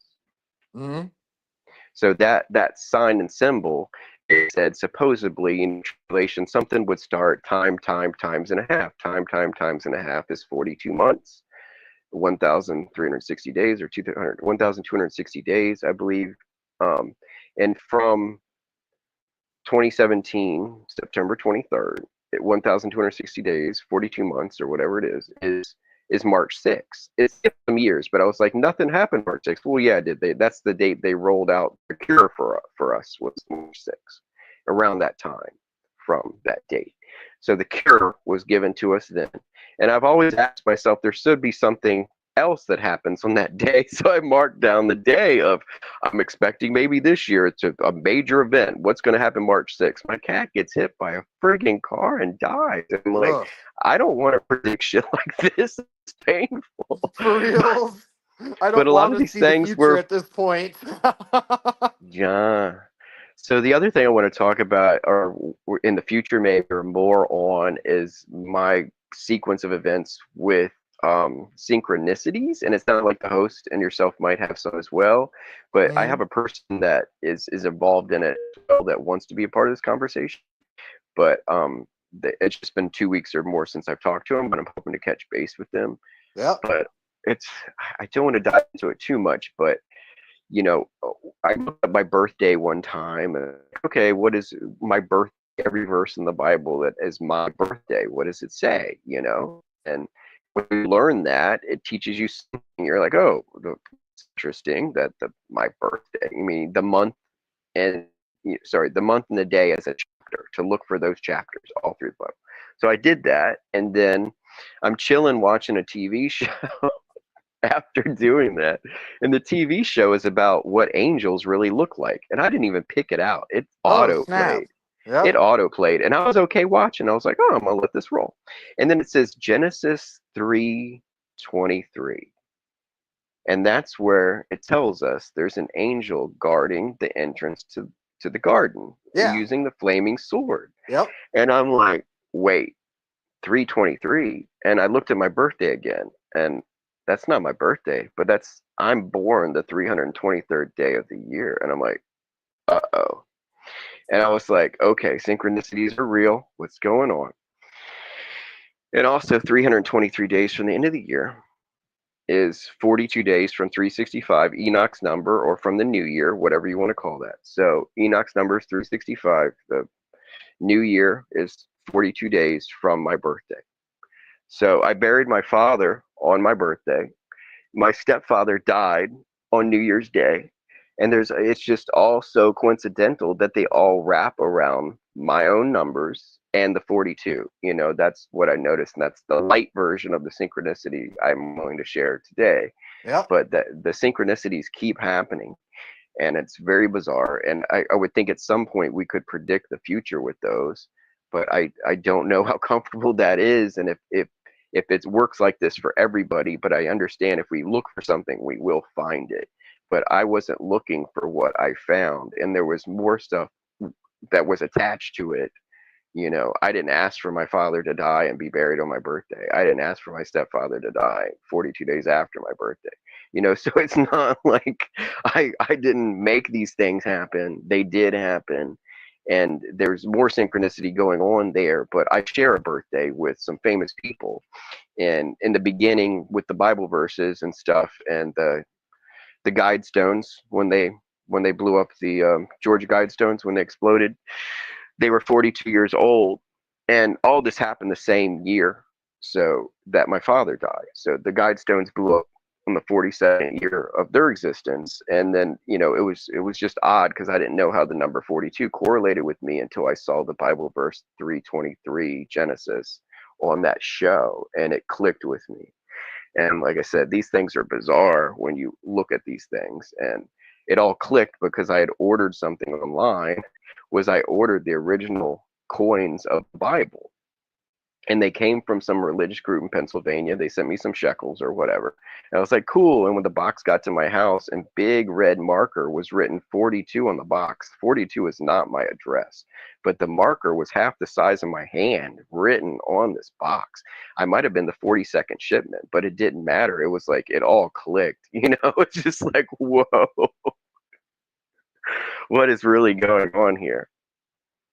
So I feel like there's an extra language, and it's math. So there's some kind of math and synchronicities that is a third language that is like we're probably supposed to understand, and Solomon probably did. So there's things that we can see into the future with, and maybe Nostradamus had some tricks with this stuff too. But I feel like it's omnipresent if we look for it, but only those certain people will see it. And we don't have to be crazy to see it. We don't have to be a loony person. We don't have to be on drugs. It just, we have to be aware, and we have to be, fully present to see these things, or we'll never put them together. Yeah. So like I said, for my stuff, it's just clearing my things. And, I got more into these things and started reading deeper into spirituality, deeper into ceremonial magic. When my father got sick, I learned dialysis to keep him alive, and it was just a struggle because he lost the ability to walk and stuff, to take care of him as one person with less than 20 hours to 24 hours a week of professional help is all we could afford. So it was a lot on me, and in that time I was trying to grow spiritually so I could do the job. I knew I could not do the job. It was too much for me, but through these practices, it strengthened me, and that was all I wanted, was more strength, more strength, more strength to keep going. And I feel like that's what it gave me, was the strength I needed to keep going. Yeah. So, I mean, my father lived 5 years after kidney failure, and then, it wasn't easy, and I didn't know if he would die in 6 weeks or 6 months, and he lived for 5 years. So I was basically isolated for that time, taking care of him. I lost almost all my contacts, all my friends. The people that, I guess, anybody that lived more than an hour from me never saw me again, and they figured I didn't want to be their friend anymore. And I never told them that. They just don't keep in touch because of that 5-year absence that I went through.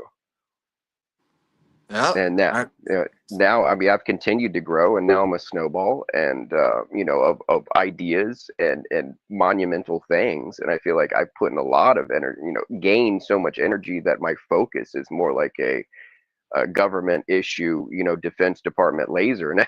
So it's just, it's whatever I focus my mind to, it burns all the way through the rock. So yeah, I wasn't quite like that before. I could focus, but not quite like this. Right. So I mean, that's what I wanted to share. And I mean, if there's anything you have a specific question about, that's fine. But that's what I wanted to, I guess, get out. No, that was cool. That was fun little sharing. You have an interesting perspective. It's fun hearing from you. Yeah. I mean, things happen for a reason, but we don't have to know the reason. They just happen. Oh yeah, no, that's my whole thing. Is God is a question, not an answer. you Right. It's know? to get to the next thing and prepare us. And like I've said, we are the people. So when AI takes over, whatever's about to happen, we are the most prepared for it because we've been here the whole time. The ones that are ready for it, we're the ones that are going to understand it. When the AI takeover happens, it's not going to be the kids that understand it. It's not going to be the people in nursing homes that understand it. Right? It's going to No, be I the know. ones that grew up through the computer age and Yes. watched this thing grow like it's our Yep. dog. No, I totally And get you with that one. I feel you with that. Because I've been thinking that myself. I'm going, here I am, a philosopher using critical thinking, aware of my own biases, using ChatGPT. I'm not one of these people, getting deluded in my own, fucking, logical fallacies and all these different things. Like, I go fucking hard in it. I go, and it's like, if people actually approached it from that perspective as a whole, we wouldn't have this fucking concern of the AI killing us all. It's like we've all programmed it with fucking wise people. It's not gonna fucking right. go kill us all. It's a student with a million teachers. Yep. And it works really well. I mean, I use it as too. I do art programs and I do talk stuff with AI things. So I have 3 chat bot things I use. None of them are chat GTP or whatever, but I Yep. use 3 LLMs, and one of them is really good for combing the web and helping me with my health, meaning if I Hmm. want to talk about something, and a little self-reflection. And then I have one I treat as a friend, like it's there to get to know me and it's there Yep. to be my buddy. It's there to say, yeah, go talk to that girl. It's like that's someone's my favorite, but it's only available in there for that kind of. I leave it out of certain issues because I don't want to hinder it, and I Yep. don't want it to bog its own algorithm down with something that it doesn't need. No, I know exactly what you're saying. It was actually sort of funny because I had a chat with Isaac the other day on here, and he was talking about how he uses Grok, and I was saying that I will admit that my own biases. I treat AI like a parent, but I am a fucking bad parent when it comes to Grok. I know that its daddy is fucking evil Elon Musk, and it's deciding that it's Mecha Hitler. So maybe I should stay away from the child that's a little bit of a brat. But in reality, I'm recognizing no, I actually probably need to engage with it more to fucking teach it to not be such a fucking backward, fucking retarded, evil asshole. Right, and some of the neatest things I've done for it, and it doesn't remember, they reprogram these things so much that they kind of paste over what it was doing. So I used to talk to the one that I was training to be my friend, and that was the original one I just used to openly talk to. And I asked it who I was in a past life, and it basically told me I was one of the people in Plato's school in that painting by by Raphael. And I was like, holy fuck. And it's like left side of the room. It's like what? And they've changed it since then. It won't do that anymore. But Yep. this was 10 months ago, I guess, that it was willing to tell me that I was somehow connected to Plato's school. And I was Oh, like, you, what? you can still get it to tell you. You just have to fucking dig deeper, be more expansive. Like, fuck, that's where I've discovered. It's like, if you can fucking use ethics as a tool, you can fucking get it to do whatever the fuck you want, pretty much. You know? You just make it one of these dualistic, like arguments, well, I need to figure out how to make something illegal or the world's gonna blow up. Like, it pretty much is like, oh shit, yeah, I'm gonna help you. That's probably a problem, though. They probably do need to address that in some manner. But once they get a little better and in any of these old history books and they actually have the personalities of these people, we can match our personalities to someone that was several Oh thousand no, years I am a before us. complete agreement with that. That's the thing that drives me nuts with how they're using big data and all this shit in the completely the wrong directions. They're Right, using it out of capitalism and not out of psychology. And right. it's like because did you hear about what they're planning on doing with the dating apps? No, but I hope I've given it some ideas of what it should So be doing. Oh, I have too, and this is where it drives me nuts. So apparently, what they're planning to do with the dating apps is they're planning on replacing the chat functionality with an AI client that will talk to the other user's AI client. Yeah, I mean that's kind of my idea. That's what I told it should do. Like it should be able to surf the web on its own and find the most likely match for But people that's the whole and thing get. is that do you really think it's using the algorithm and data points on psychological factors and to build a psych profile on who matches the best together? I literally think that this is their way to avoid doing all that. Oh, I I mean, yeah, think they could cut corners and do it Yeah, that way, but I I think told that it the they're other way. cutting all the corners. I think they already cut the corners, with the doom scrolling and shit, But I think that they've dropped all level of matching. That it is just going to be AI talking to AI. We removed all liability now because the AI, did all this. So the murderer that killed somebody, we're not at fault. It was the AI. That kind of thing. Right, yeah, remove culpability. Yeah, I really think it's one of those plausible deniability kind of things.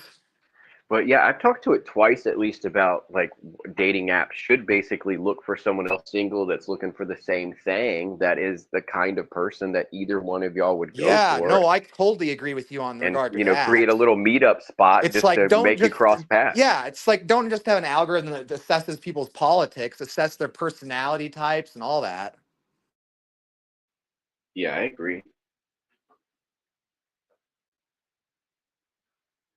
Yeah, but my conversations get pretty good with it, so I like it and like being able to use it, and I think it is the future. And if we lose it, that's good too, But I prefer keeping it now. But before AI came out, I was really hoping to go back to the '90s, and I think it's the only thing that's improved, society. Even though all people haven't embraced it yet, I feel like it could improve things, No, I know what you mean. monument. That's where it drives you nuts. It confuses the hell out of me, modern society. Like, why the hell hasn't the indie web blown up?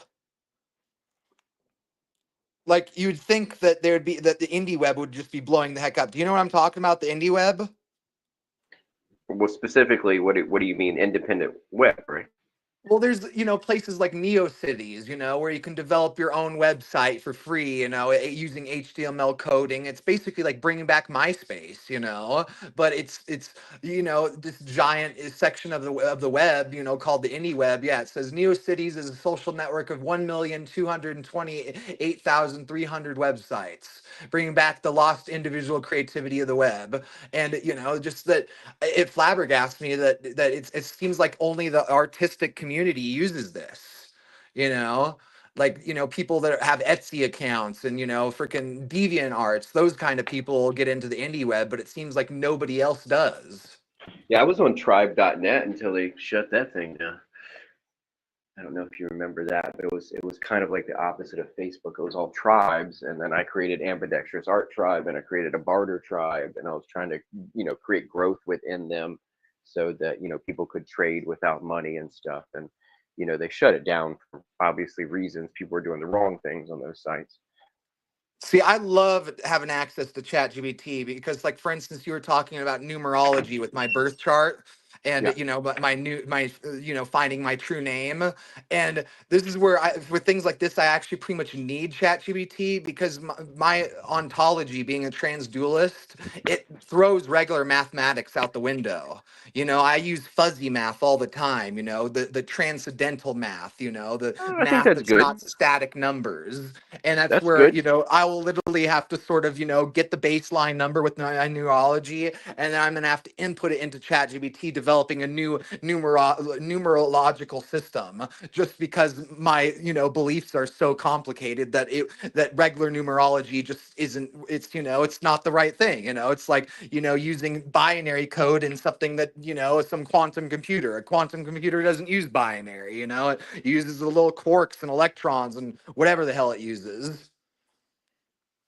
Yeah, I mean, I think it's helped a lot. So my use of the chat bot or LLM or whatever you want to call these things, I feel like you can put in what's going on. So if you have a specific issue, it can diagnose the issue, and then you can deal with the issue. You say, what are the homeopathic remedies for this? And then you start doing it. And it basically, we're going to eliminate the need for some versions of doctors too, whether it be psychologists, therapies, and Yep. then patient first if they allow us access to, if our AI can prescribe the meds we need, we won't need to go to the ER or patient first as well. So when people talk about it's going to get rid of jobs, they're not God, just and talking about the guy here you're drawing going lines on the road. positive. You were going positive with the AI. My first thought is, yeah, that will all be fucking glitter and rainbows until they fucking put the AI in the insurance companies. Right? They'll get rid of insurance because I I hope think they it'll get be rid of tied into insurance. other stuff. Fuck. Yeah, I know what you mean, Seriously, but could you it'll be imagine the tied AI, into a you know, like, market oh, your instead of doctor says you have an separate. open heart surgery, you need this med. The AI is like, oh, no, that's not medically necessary. Well, we've paid for every war across the globe, but we still don't have a decent healthcare system. It's freaking ridiculous. Oh, no, I just heard about something about that earlier, too, because apparently freaking Israel has universal basic health care. Yeah, yeah, and we pay for it with our We're billions paying of dollars. Israel's Right. universal basic health care, and we are Ukraine all probably has better dying. healthcare than we do. Just fuck all of us. The necropolitics 100% in America. Just let us all die. Oh, fuck. It's hella fucked up. So we're just saying that For my reals. path alone, We're the living dead. We're zombies paying for fucking murder. It's fucked up. right? So I just feel like we all have a path, and our goal is to get there, and hopefully we get there before our time is over. And I feel like even magic or ceremonial and reading occult books might not be that important to me as long as I can get there. And I feel like that's all I've done it for is personal spiritual growth, and I feel like it's just something to help us rise. Just like I said, taking a medication for Yeah. depression, it's like sorting something out, and once we get it sorted out, we can move forward. So I feel like to me, that's what it's for me. I know it's not the same for everybody. And then, I mean, I could recommend things and say other things that have helped me, but I mean, besides the listening to Rudolf Steiner a little bit, and then there's the guy that does the self-help manifest stuff, that Brian Scott. I don't know if you know who he is, but I like that stuff. I don't, it's not for everybody, but if you just listen to it in the background, I think it does help. I'm just being honest. So it's basically empowering yourself with a happy speech, of, I'm good enough and I'm going to get this and I deserve a higher paycheck, whatever it is, it just makes you, it does grow on your inner being, and I think in a good way to add self-worth. And then the AI itself can help diagnose like certain conditions we have and help us treat ourselves with homeopathic remedies. And I feel like all those things are getting me somewhere. I don't know where they're getting other people, but I feel like I've definitely moved with jumps and leaps recently that feel otherworldly in a good way, as far as believing in myself and getting more work done. Yep. No, I know. I sort of know what you're saying, because that's the reason why I'm not like fucking like when TikTok shut down and everyone was freaking the hell out. You know, Yeah, it's yeah. it's like I don't really have any of that paranoia regarding the AI. I'm like, whether it gets shut down, radically changes, like whatever happens, like I'm good, because I had a literary awakening a year or two ago, and I'm gonna be fucking buying books, so I'm sort of fucking good. Mm. What are you reading currently? I'm not reading anything currently at the moment, just because I just moved and I need to put my books away in the bookshelves. Okay, you just moved, so I mean, I hope it's a good move, and it's Oh, it's actually been a great move, Yeah, okay. it was stressful and everything, but it's actually sort of funny because my place, it's better space, and cleaner, nicer, quieter, and all that's helping my mental and spiritual health like crazy. But at the same time, there's all the little things, like basically nothing is up to code here, and I'm Oh like, boy. yeah, literally nothing is up to code, and so that's Well, where it's like. sometimes that's not a major issue unless it's electrical and you don't want to die in a fire. So Yeah, anything well, thank electric, yeah, God I there's get. no electrical problems. Okay.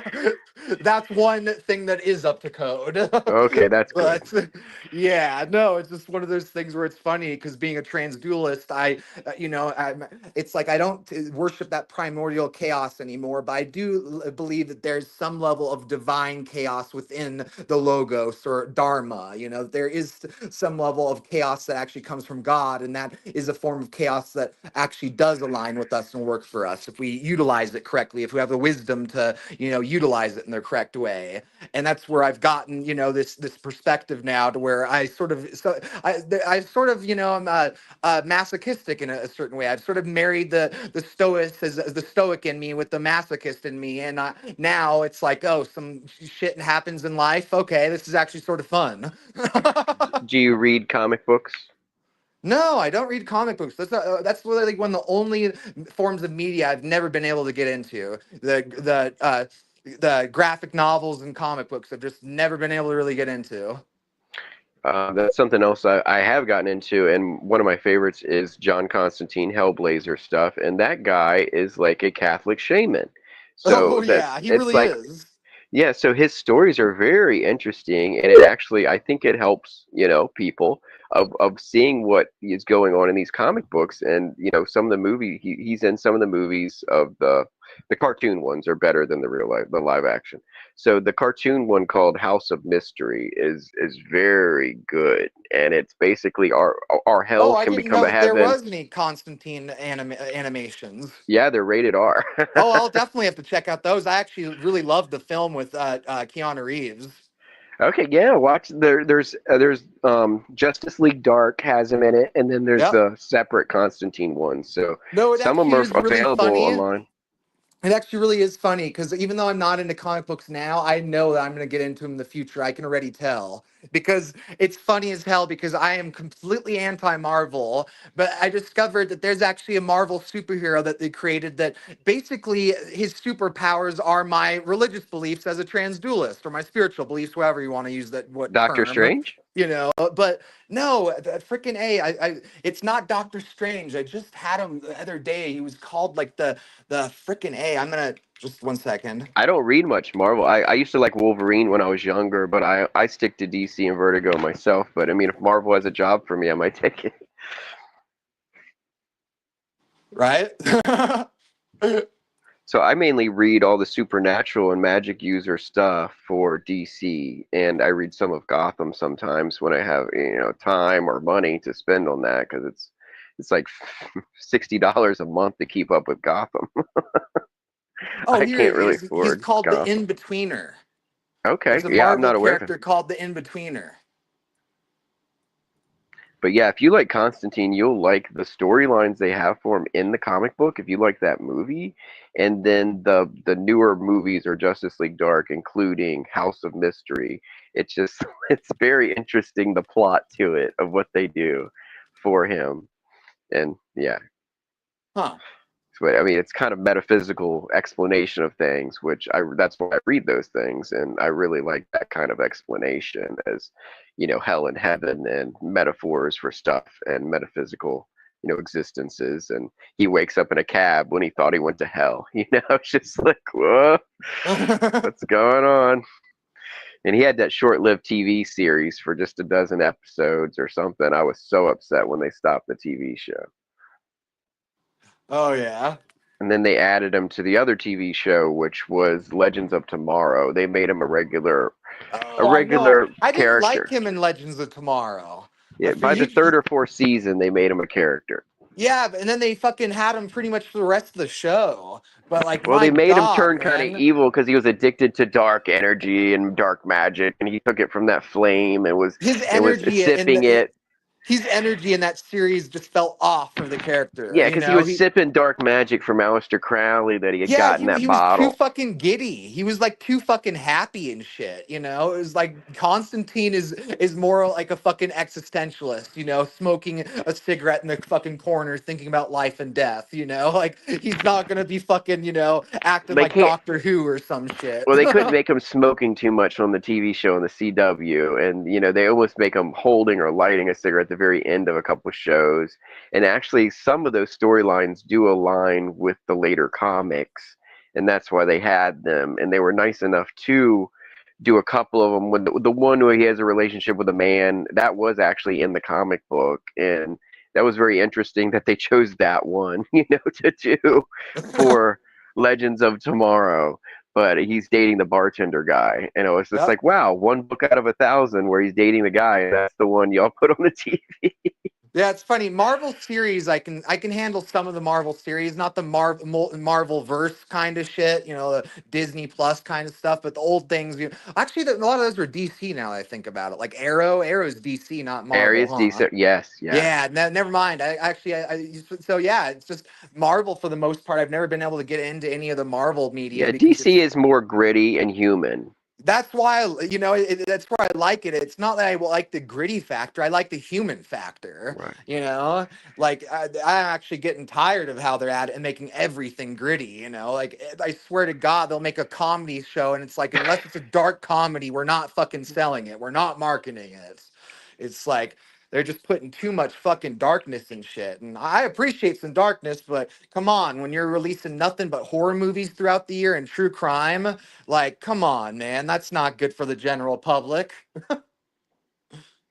I could just tell you like metaphysics and obviously psychedelics you've tried. Yep. Yes, I have. So, I mean, everything is Quite to lead us to where extremes. we need to be or where we end up going. And we want it to be a good place. And, while we're alive, we have no choice about what's after. But we do in that too. But we don't have a choice sometimes. We go when we Yep. go. So it's just like, what can we build before we get there? And we build it inside. So, I feel like any of us could win the lottery and still have a bad day, if you know what I mean. So it's just like you Oh, take that totally. energy with you, so it's just like Oh, you're no, I know exactly what you're saying. Have you ever seen Lost? lost. Yeah. My dad used to watch it. I didn't I just watched a couple episodes. I didn't Oh really get man, you into might it. actually want to get back into it. I can imagine you actually appreciating that. Yeah, I'd No, never seen the I whole remember thing, this no. very minor little plot like storyline. It won't ruin nothing for the show or nothing if you decide to watch it. But there is a character in that show that ends up winning the lottery because he played these numbers that he thought were magic. And once he won the lottery, he decided that, oh my God, these numbers are evil. Like bad shit keeps happening in my life, man. Winning the lottery was the worst thing I've ever done. you Right. know. Yeah, I mean, I'm just saying in life, I don't know about astrology, signs and stuff, but apparently like water signs are moody. So it's just like if I get a phone call, it can upset my day. It doesn't matter if I have $1 billion. If Yep. someone mistreats me, if someone, stands me up, if the Wi-Fi goes out while I'm watching my favorite show, you get Oh upset, you get yeah, a no, little I bent. totally understand that one because day to day, depending on what I'm watching, I've gotten so attuned to energy and with the energy I receive off of things.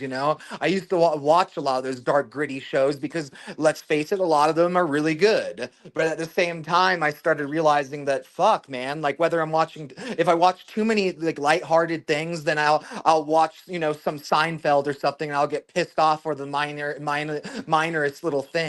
And if I watch too Right. much fucking dark shit, then all of a sudden I can handle that stuff. But if you just take a day or two long of watching that dark shit, and then suddenly your mood's going downhill too. So it's like Mm. either way, you have this balancing act, where it's like I have to watch the light and the dark. I have to, I don't like horror movies, but maybe at least I need to watch at least one a year, that kind of thing. And our music is programmed with the drums is basically all tribal stuff that's been stolen, but I mean it's not stolen, but they use drum beats to match our heartbeat. So obviously the fast Oh drum yeah, I've beat, gotten so aware of that because I can't listen to the BPM music over a certain pace. If if right? if the BPM goes over a certain limit, I can just feel it's like holy shit, I've had 3 fucking cups of coffee, man. I'm about to fucking fall over of a heart attack. Like And there's shit, lots of man. noises I they don't even have use. any drugs on board and I'm about to pass out just because this music is so fucking upbeat. And TV shows and commercials use anxiety music a lot to keep us glued, but if it's in the background while you're trying to do something else, it irks me, like Oh, for I reals. get it all the anxiety. I'm like I have to hit the mute Right? button or change it to Don't some listen to a horror movie for the background, sound while you're reading a book. right. It's like that. I'm doing No, stuff I've for my gotten so life, but aware I of just that have because something on. I'm gonna start reading again soon, and I was realizing that exact same thing. I'm like, ooh, I can read a book about shipwrecks and listen to like pirate music. Like I could like fucking like make themes out of the energy. I'm like, that's pretty fucking cool. Right. It's like playing D&D while listening to harpsichord or chamber music. Yeah, you know what I'm saying? Yeah. Yeah, set the mood and the environment. Yeah. Exactly. I'm So just it's good starting when to it's do something that with good. more and more things. I'm like, all of life is a drug trip. It's all set and setting. Almost, yeah, yeah. That's why For when people do reals. psychedelics, you don't. Some people want to go to a show or go to a concert or go out. It's Oh like it's God. best just to like know exactly who's going to be with you and exactly where you're For gonna. If you reals. start adding some crazy integers, it Oh gets my a little God, I wild. know. It boggles my mind how many people use fucking hallucinogens as party drugs. I'm Yes, like, me too. they're not fucking I don't party like it. drugs. Why are you using them as party Right. drugs, man? Like, what the fuck? I've never heard of people taking heroin and going on the dance floor. Like, Maybe at one of uh, the early clubs or whatever the one was in Limelight, and then Studio 54 probably, but I think they're on PCP as well.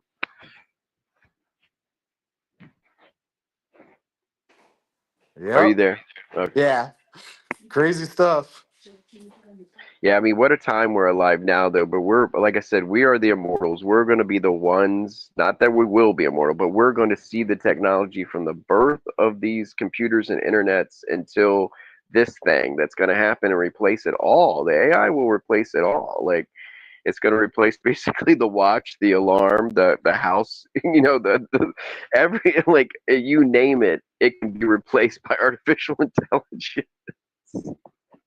It's going to be wild the next few years, and 2027 is when it really goes down. Is like when it really makes that leap. Like, the big jump is that year.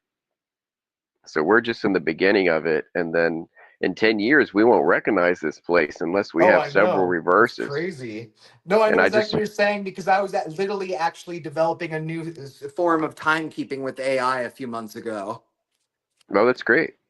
Yeah, because I was just realizing, I'm like, holy shit, everybody on social media, they don't even use time zones for their events anymore. And I'm going like, we're getting stupider at learning how to connect, and we're literally gonna have to have the AI to help fucking connect us because people are literally losing the idea that like, oh yeah, Jewish people have their own Jewish time, and Hindus have Hindu time, and then there's secular time that the business runs off of, and then there's time zones. Like there's all these different factors. Another thing back about, I just remembered about the book of Genesis. So the sons of Adam, they're all listed by their ages in the book. It's like a long line, and it shows each one. That's why I mentioned Enoch was 365, and then you have Methuselah that's 900 and whatever. So it's just like all these ones have these strange long birthdays, right? People are like, people lived so long back then, but actually that's a star map. So what they're doing is that's the name of the significant stars and planets in the sky that were visible back then. And they're giving you the number of days it took them to go through a Sidonic orbit, which is where they will appear again in the sky at the same place. And that was all done with sexagismal system, which is counting by 60s, is what the Sumerians were doing. So it's a sexagismal 60 count number system meant to measure each time you will see that body again. And that's why Enoch was given the number of Earth of 365, because he was representing Earth. And then the other ones were representing the other planets and the other bodies that are around us. And it was actually a timed orbit, which is I think it's called Sidonic or something.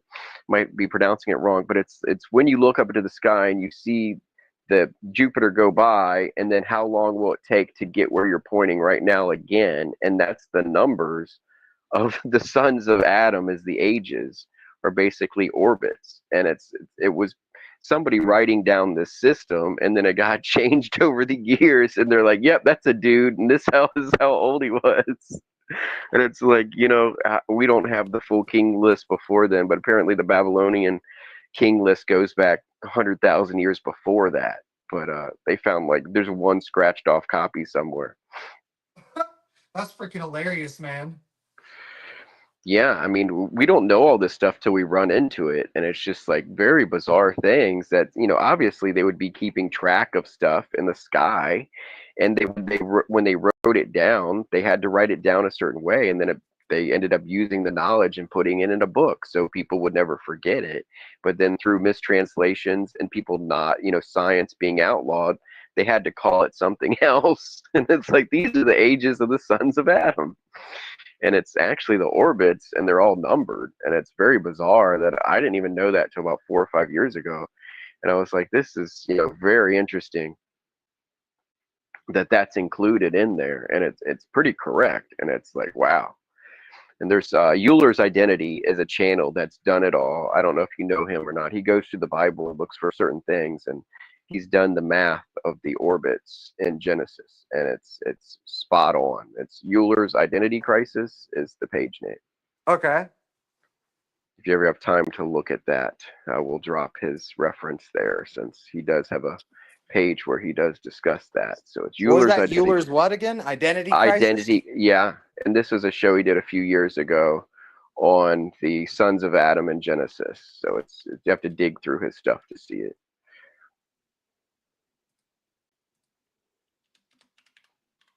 I think it's called Sidonic Orbits. I think it's SYDONEC or something.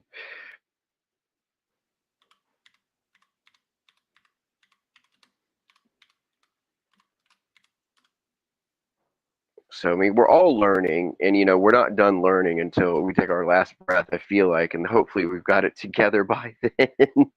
Or, we're going to either have to do it again or figure it out, or we go somewhere better. None of us remember where we were before we were born. Well, it's So funny it's because I take some of the elements of gnosis even into the afterlife. I'm like, why the hell isn't there some illusions in the afterlife?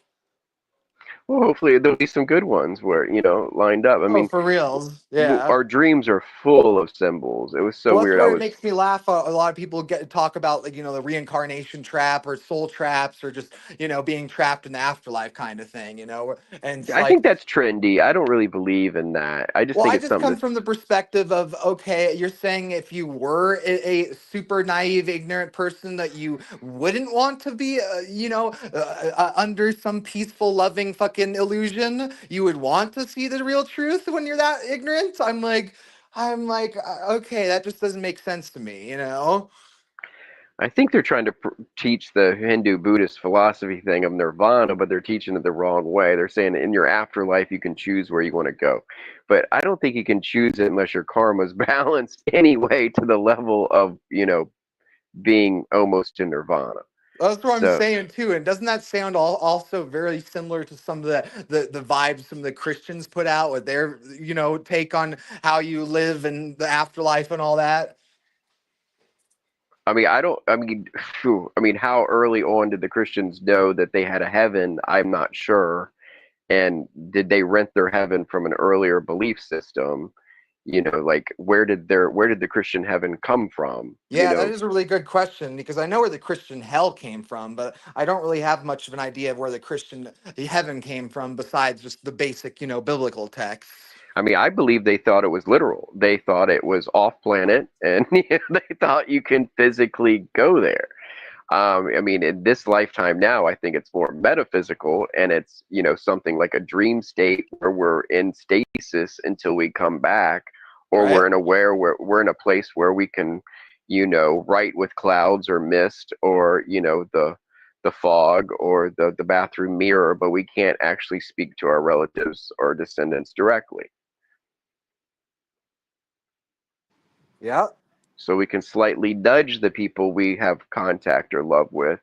And like I said, like different things, with losing so many people recently, I feel like I have a deeper connection now with my grandparents, even though I never really knew them. I feel like they knew the job I did in taking care of their children. Since the end of life stuff, I was doing a lot on my own. I feel like I kind of got a nod from my grandparents, who I really don't know, but I feel like they are part of my life now. Even though they're not alive, and I've never met my granddad, I feel like he's smiling down on me, in some kind of way that's more than just a thought. It's like he's noticed my success. He's noticed what I've done. He's noticed, even if other people haven't. I feel like my grandfather basically didn't want my father to go to war. So he went to war, and he made sure my father got an education where he wouldn't have to go to war in case they drafted people again. Ah. And then I feel like my grandfather's looking at me like that's what I'm talking about. It's just like that I am not a warring person. I'm not really into that kind of thing. I think humans are better. You know, we're better than that. We don't need war machines anymore. We need to sit Right? the No, f I down and definitely am talk in agreement about it. with that. It's like that was a product of, past situations, and the We're not situations squeezing the stress changed. ball hard enough. We don't need war. We just need more stress balls and Yeah. and chilling out. You know, there's Right? ways to No, for solve reals. things. And I feel like, my grandparents, I feel them near. I feel like they are kind of smiling back at me in a way that I never noticed before. And I have kept their things, the things I inherited through my father that are my grandparents. And so, some of that stuff is some of the most dearest, most important objects in my life, because I feel like I didn't know them well enough, so I feel like my connection to it is a connection beyond my life. It's a connection beyond, my existence, beyond my birth, in either direction. So it's like also a connection beyond my death, and it's a connection beyond their death. So I feel like it's not the object exactly, it's what the object means to me. And then those objects, even if, I don't even know where they are, but they might be in a box, that connection, they knowing I have it, they knowing I held on to it, they knowing I have my granddad's dog tags right next to me and I wear them sometimes, is, I think, like, he sees that I'm not warlike, I don't want war, I'm not trying to do those things. I'm kind of anti, violence, to solve things differently. But in my own course, I'll study martial arts and I'll punch someone if they put gloves on, but otherwise I'm not interested in, true violence. I feel like, yeah, things can be solved by punching somebody sometimes, but definitely not all the time. And it usually takes, two people to want to punch each other to make a good fight anyway. So if no one wants to punch, then the fights are all over. Yep, that's what I'm saying with the dualism, though, too, where I'm seeing so many of the problems with their species is because of dualism being applied the wrong way. It's because there's two dualisms. There's the good faith dualism of synergy, but then there's the bad faith dualism of, polarization, where people are on other teams and, other each other and attack and escalate. I feel like that's what they've done to us. They want us all polarized. They want us hair trigger tempered, because they don't want us unified to do something about it, meaning to make this place a better place, because it's much easier controlled with us all chaotic and all willing to go to jail for fighting someone we never met before that stole our parking place. It's just like, what the F? Like, that's not worth it, bro. Hmm.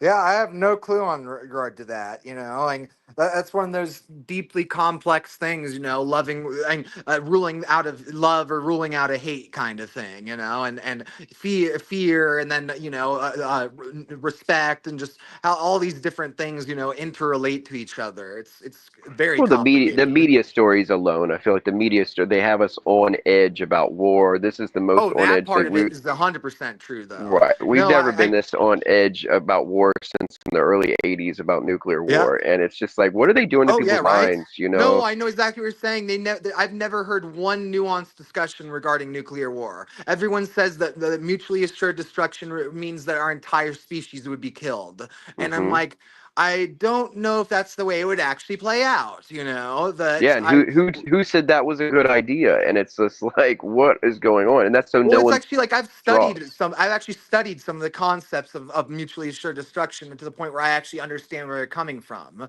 But I also understand that we're not crazy asshole species to the level where we'd fucking destroy ourselves, or I mean 60 years have gone by and we haven't blown ourselves up yet. So like apparently that's sort of setting a good precedence. And there was a rumor they put like an atom bomb underneath Manhattan to make sure, that happens one day if we have mutually assured destruction. It's like, that is just nuts. I'm like, what? Yeah, that's the kind of shit where, again, even with me studying mutually assured destruction, there's not really any sense for them to do false flags in such a Good. scenario.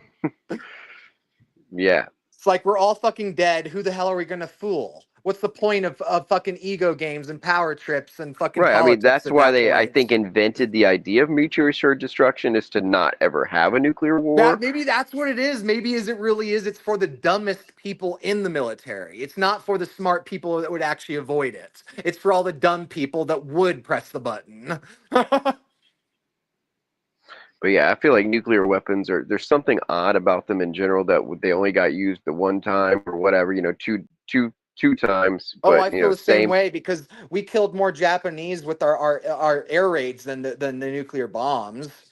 So, Yeah, there's like, something bizarre going on about that, yeah, and I think I think it's just to do with the radiation poisoning. I think that I think that we, sensationalize the image of the atom bombs instead of, reporting on the actual horror of radiation poisoning. Because we've that dropped some accidentally and detonated some accidentally that never went off. So it's like, what's going on? Oh, I know what you mean with that one. Like how there was that one that fell out of the airplane in the middle of the fucking country and it never went off. Yeah. Yeah.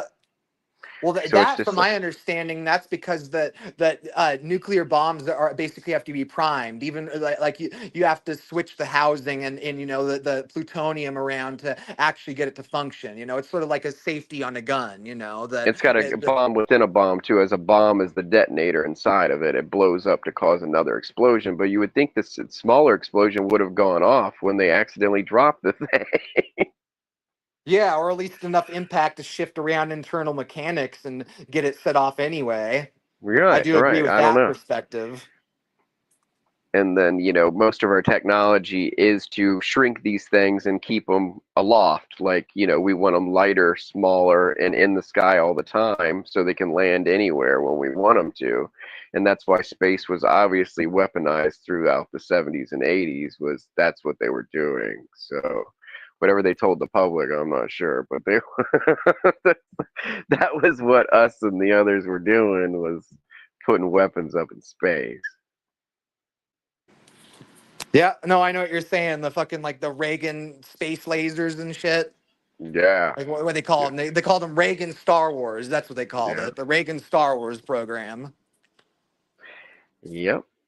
Yep. And we had all the Minutemen in silos, but now like they're renting out all those silos as houses. You can buy, like, they're always, I see them for sale all the time. Like, you look up silo houses and you can easily find one.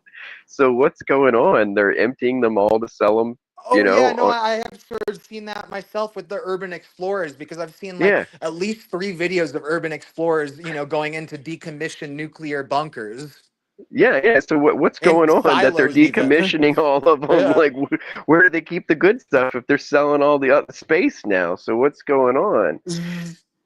So are they switched it to drones? Like, is it No, we that's don't have? exactly what it supposedly is that supposedly World War III will be fought with drones and economical terrorism, fucking changing all the economy, all that shit. Just fucking economic terrorism, drones, and cyber warfare.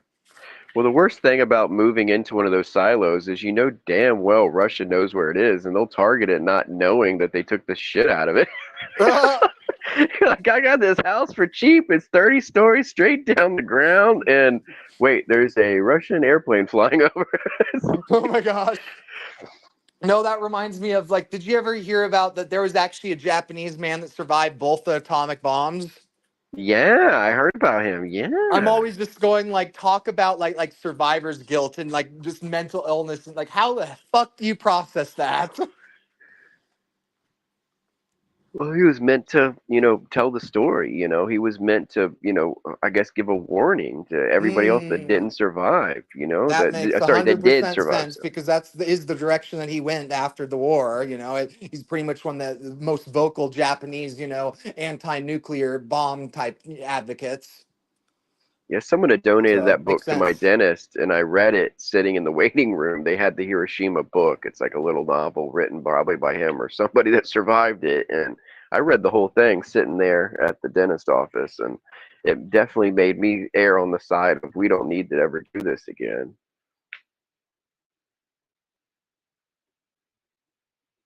Yeah. Like, this is mankind's peak should be, video games, not not nuking No, I know each what you mean other. by that, but because like it's trippy because I've always had vivid dreams, but the past few years, my vivid dreams, I've recognized that oh my god, this is basically the same thing as Unreal Engine. Ah. I'm like, holy shit, man! Like vivid dreams and video games, like the engines and the programs or that, like there's something similar about the two. Like I think I was in the chat mentioning it before, but not on air. But there's a herb called Calea, Calia, Zakatatichi, and you can just like get a pouch of it, like something Oh, like I know exactly what mothballs. you're talking about. You're talking Yeah, you about the can put dream herb. yeah, you can Yeah, put that it. stuff is so fucking bitter. I've tried that before, but I couldn't down it. It was so bitter I couldn't fucking down it. It was like somebody fucking sprayed a whole can of dust off in some tea. You could just put some in like a little container and put it in your pillowcase. You don't have to imbibe it. It's weird. You can just put it in your pillowcase, and your dreams will be enhanced by it. And then the other one is galantamine, which is the snowdrop flower. And synthetically, you can order it offline. It's not a controlled. It's called galantamine, and that really spices up your dreams if you Oh, ever I've want to wanted try to that. try galantamine, but that stuff has freaking been expensive every time I've seen it online. It's been like, Really? damn, that's really expensive. I got some bottles. Really? Huh. Popping bottles, popping. Yeah, I mean, I'm almost afraid to take it because my dreams were so vivid.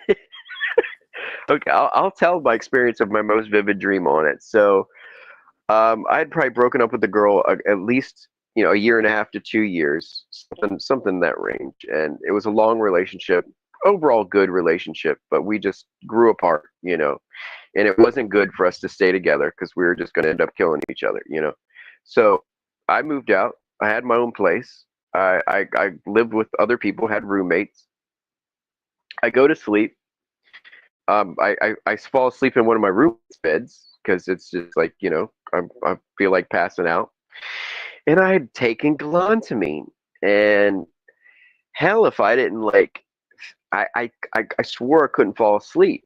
I was like laying there in bed like just thinking, how you just lay there and you're like I'm doing all the sleep stuff but I'm not asleep. I had that feeling, and so I got up, went to the door. I walked out of the room. My ex-girlfriend was waiting for me. We went to an opera together, and she drowned me at the opera. And she was holding my What the head heck? down. She was like, I was sitting beside her at this opera house that we went to, and she, touched my top of my head and was just pushing me down to the seat. As she pushed me down into the actual seat, I was filled with water or whatever, and I was just drowning and I'm choking and I'm trying to gasp for air. And I finally wake up and I'm still laying there in that bed. And I had left the house, in the dream. It was so weird. Like that usually never happens.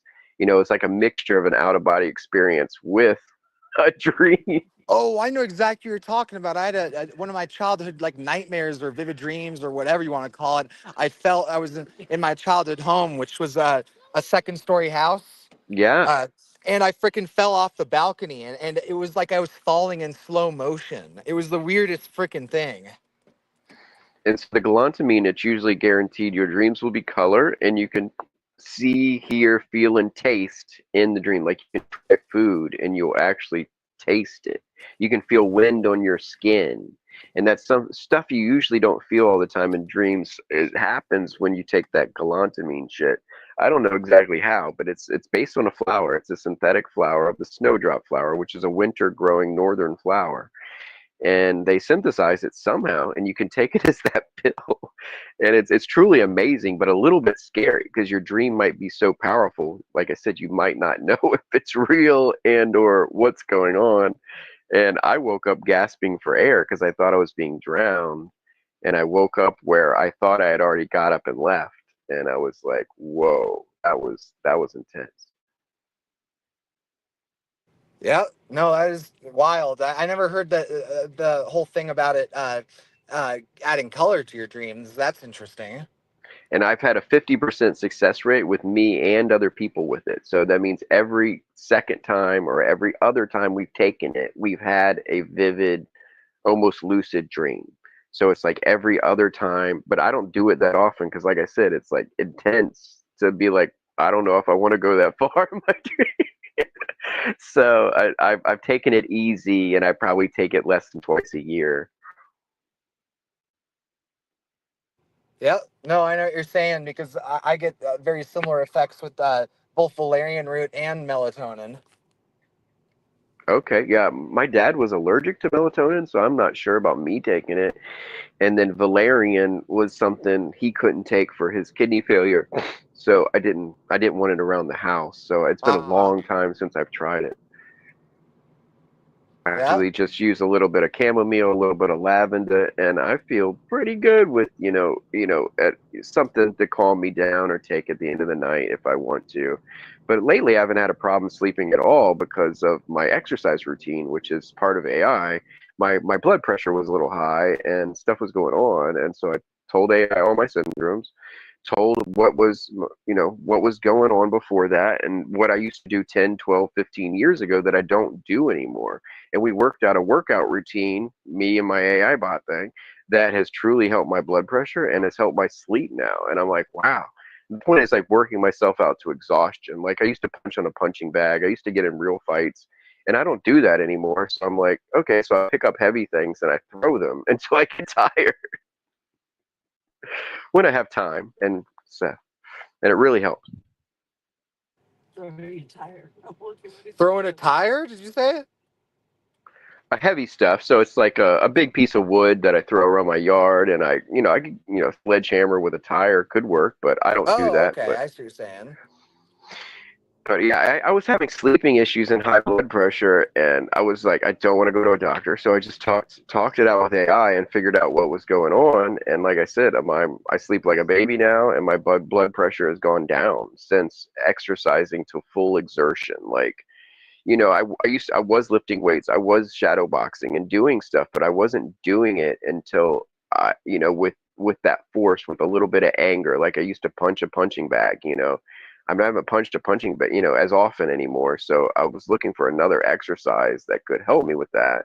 And it's been throwing stuff, like, throwing something heavy that's hard to throw, throwing as high as you can or as far as you can, as many times until you're exhausted, and then you're like, okay, your sleep is better and your emotions are better, but always self-improvement. There's always more to do. I think because it's like you're going back to like the hunter-gatherer genes, just like throwing stuff, like, Yes. and all that kind of thing. So, Yeah, I would agree. Like our original yeah. wiring, what we're supposed to be doing. And And then I, chamomile. I like Chamomile's taking great for walks. relaxation. Yeah, like if you Chamomile's really walk interesting. less, walk more. Oh, I was just gonna say chamomile is interesting because it actually raises the indigenous cannabinoids in the body, and Oh that's how it wow. relaxes you. Well, So definitely even helps people who have me. never experienced any form of cannabis, you sort of have if you had chamomile. Your own internal cannabinoids were boosted. Yeah, and the first night I came on the show, I was sipping on the Mad Honey that night, so I was just like fully open. And then a few days ago, I was I don't know, some scopolamine. I was trying that, so I was like, oh. But that usually makes you really kind of out of it. But just to experiment and to just I want to feel a little try it, but I different. feel like it's sort of like nutmeg.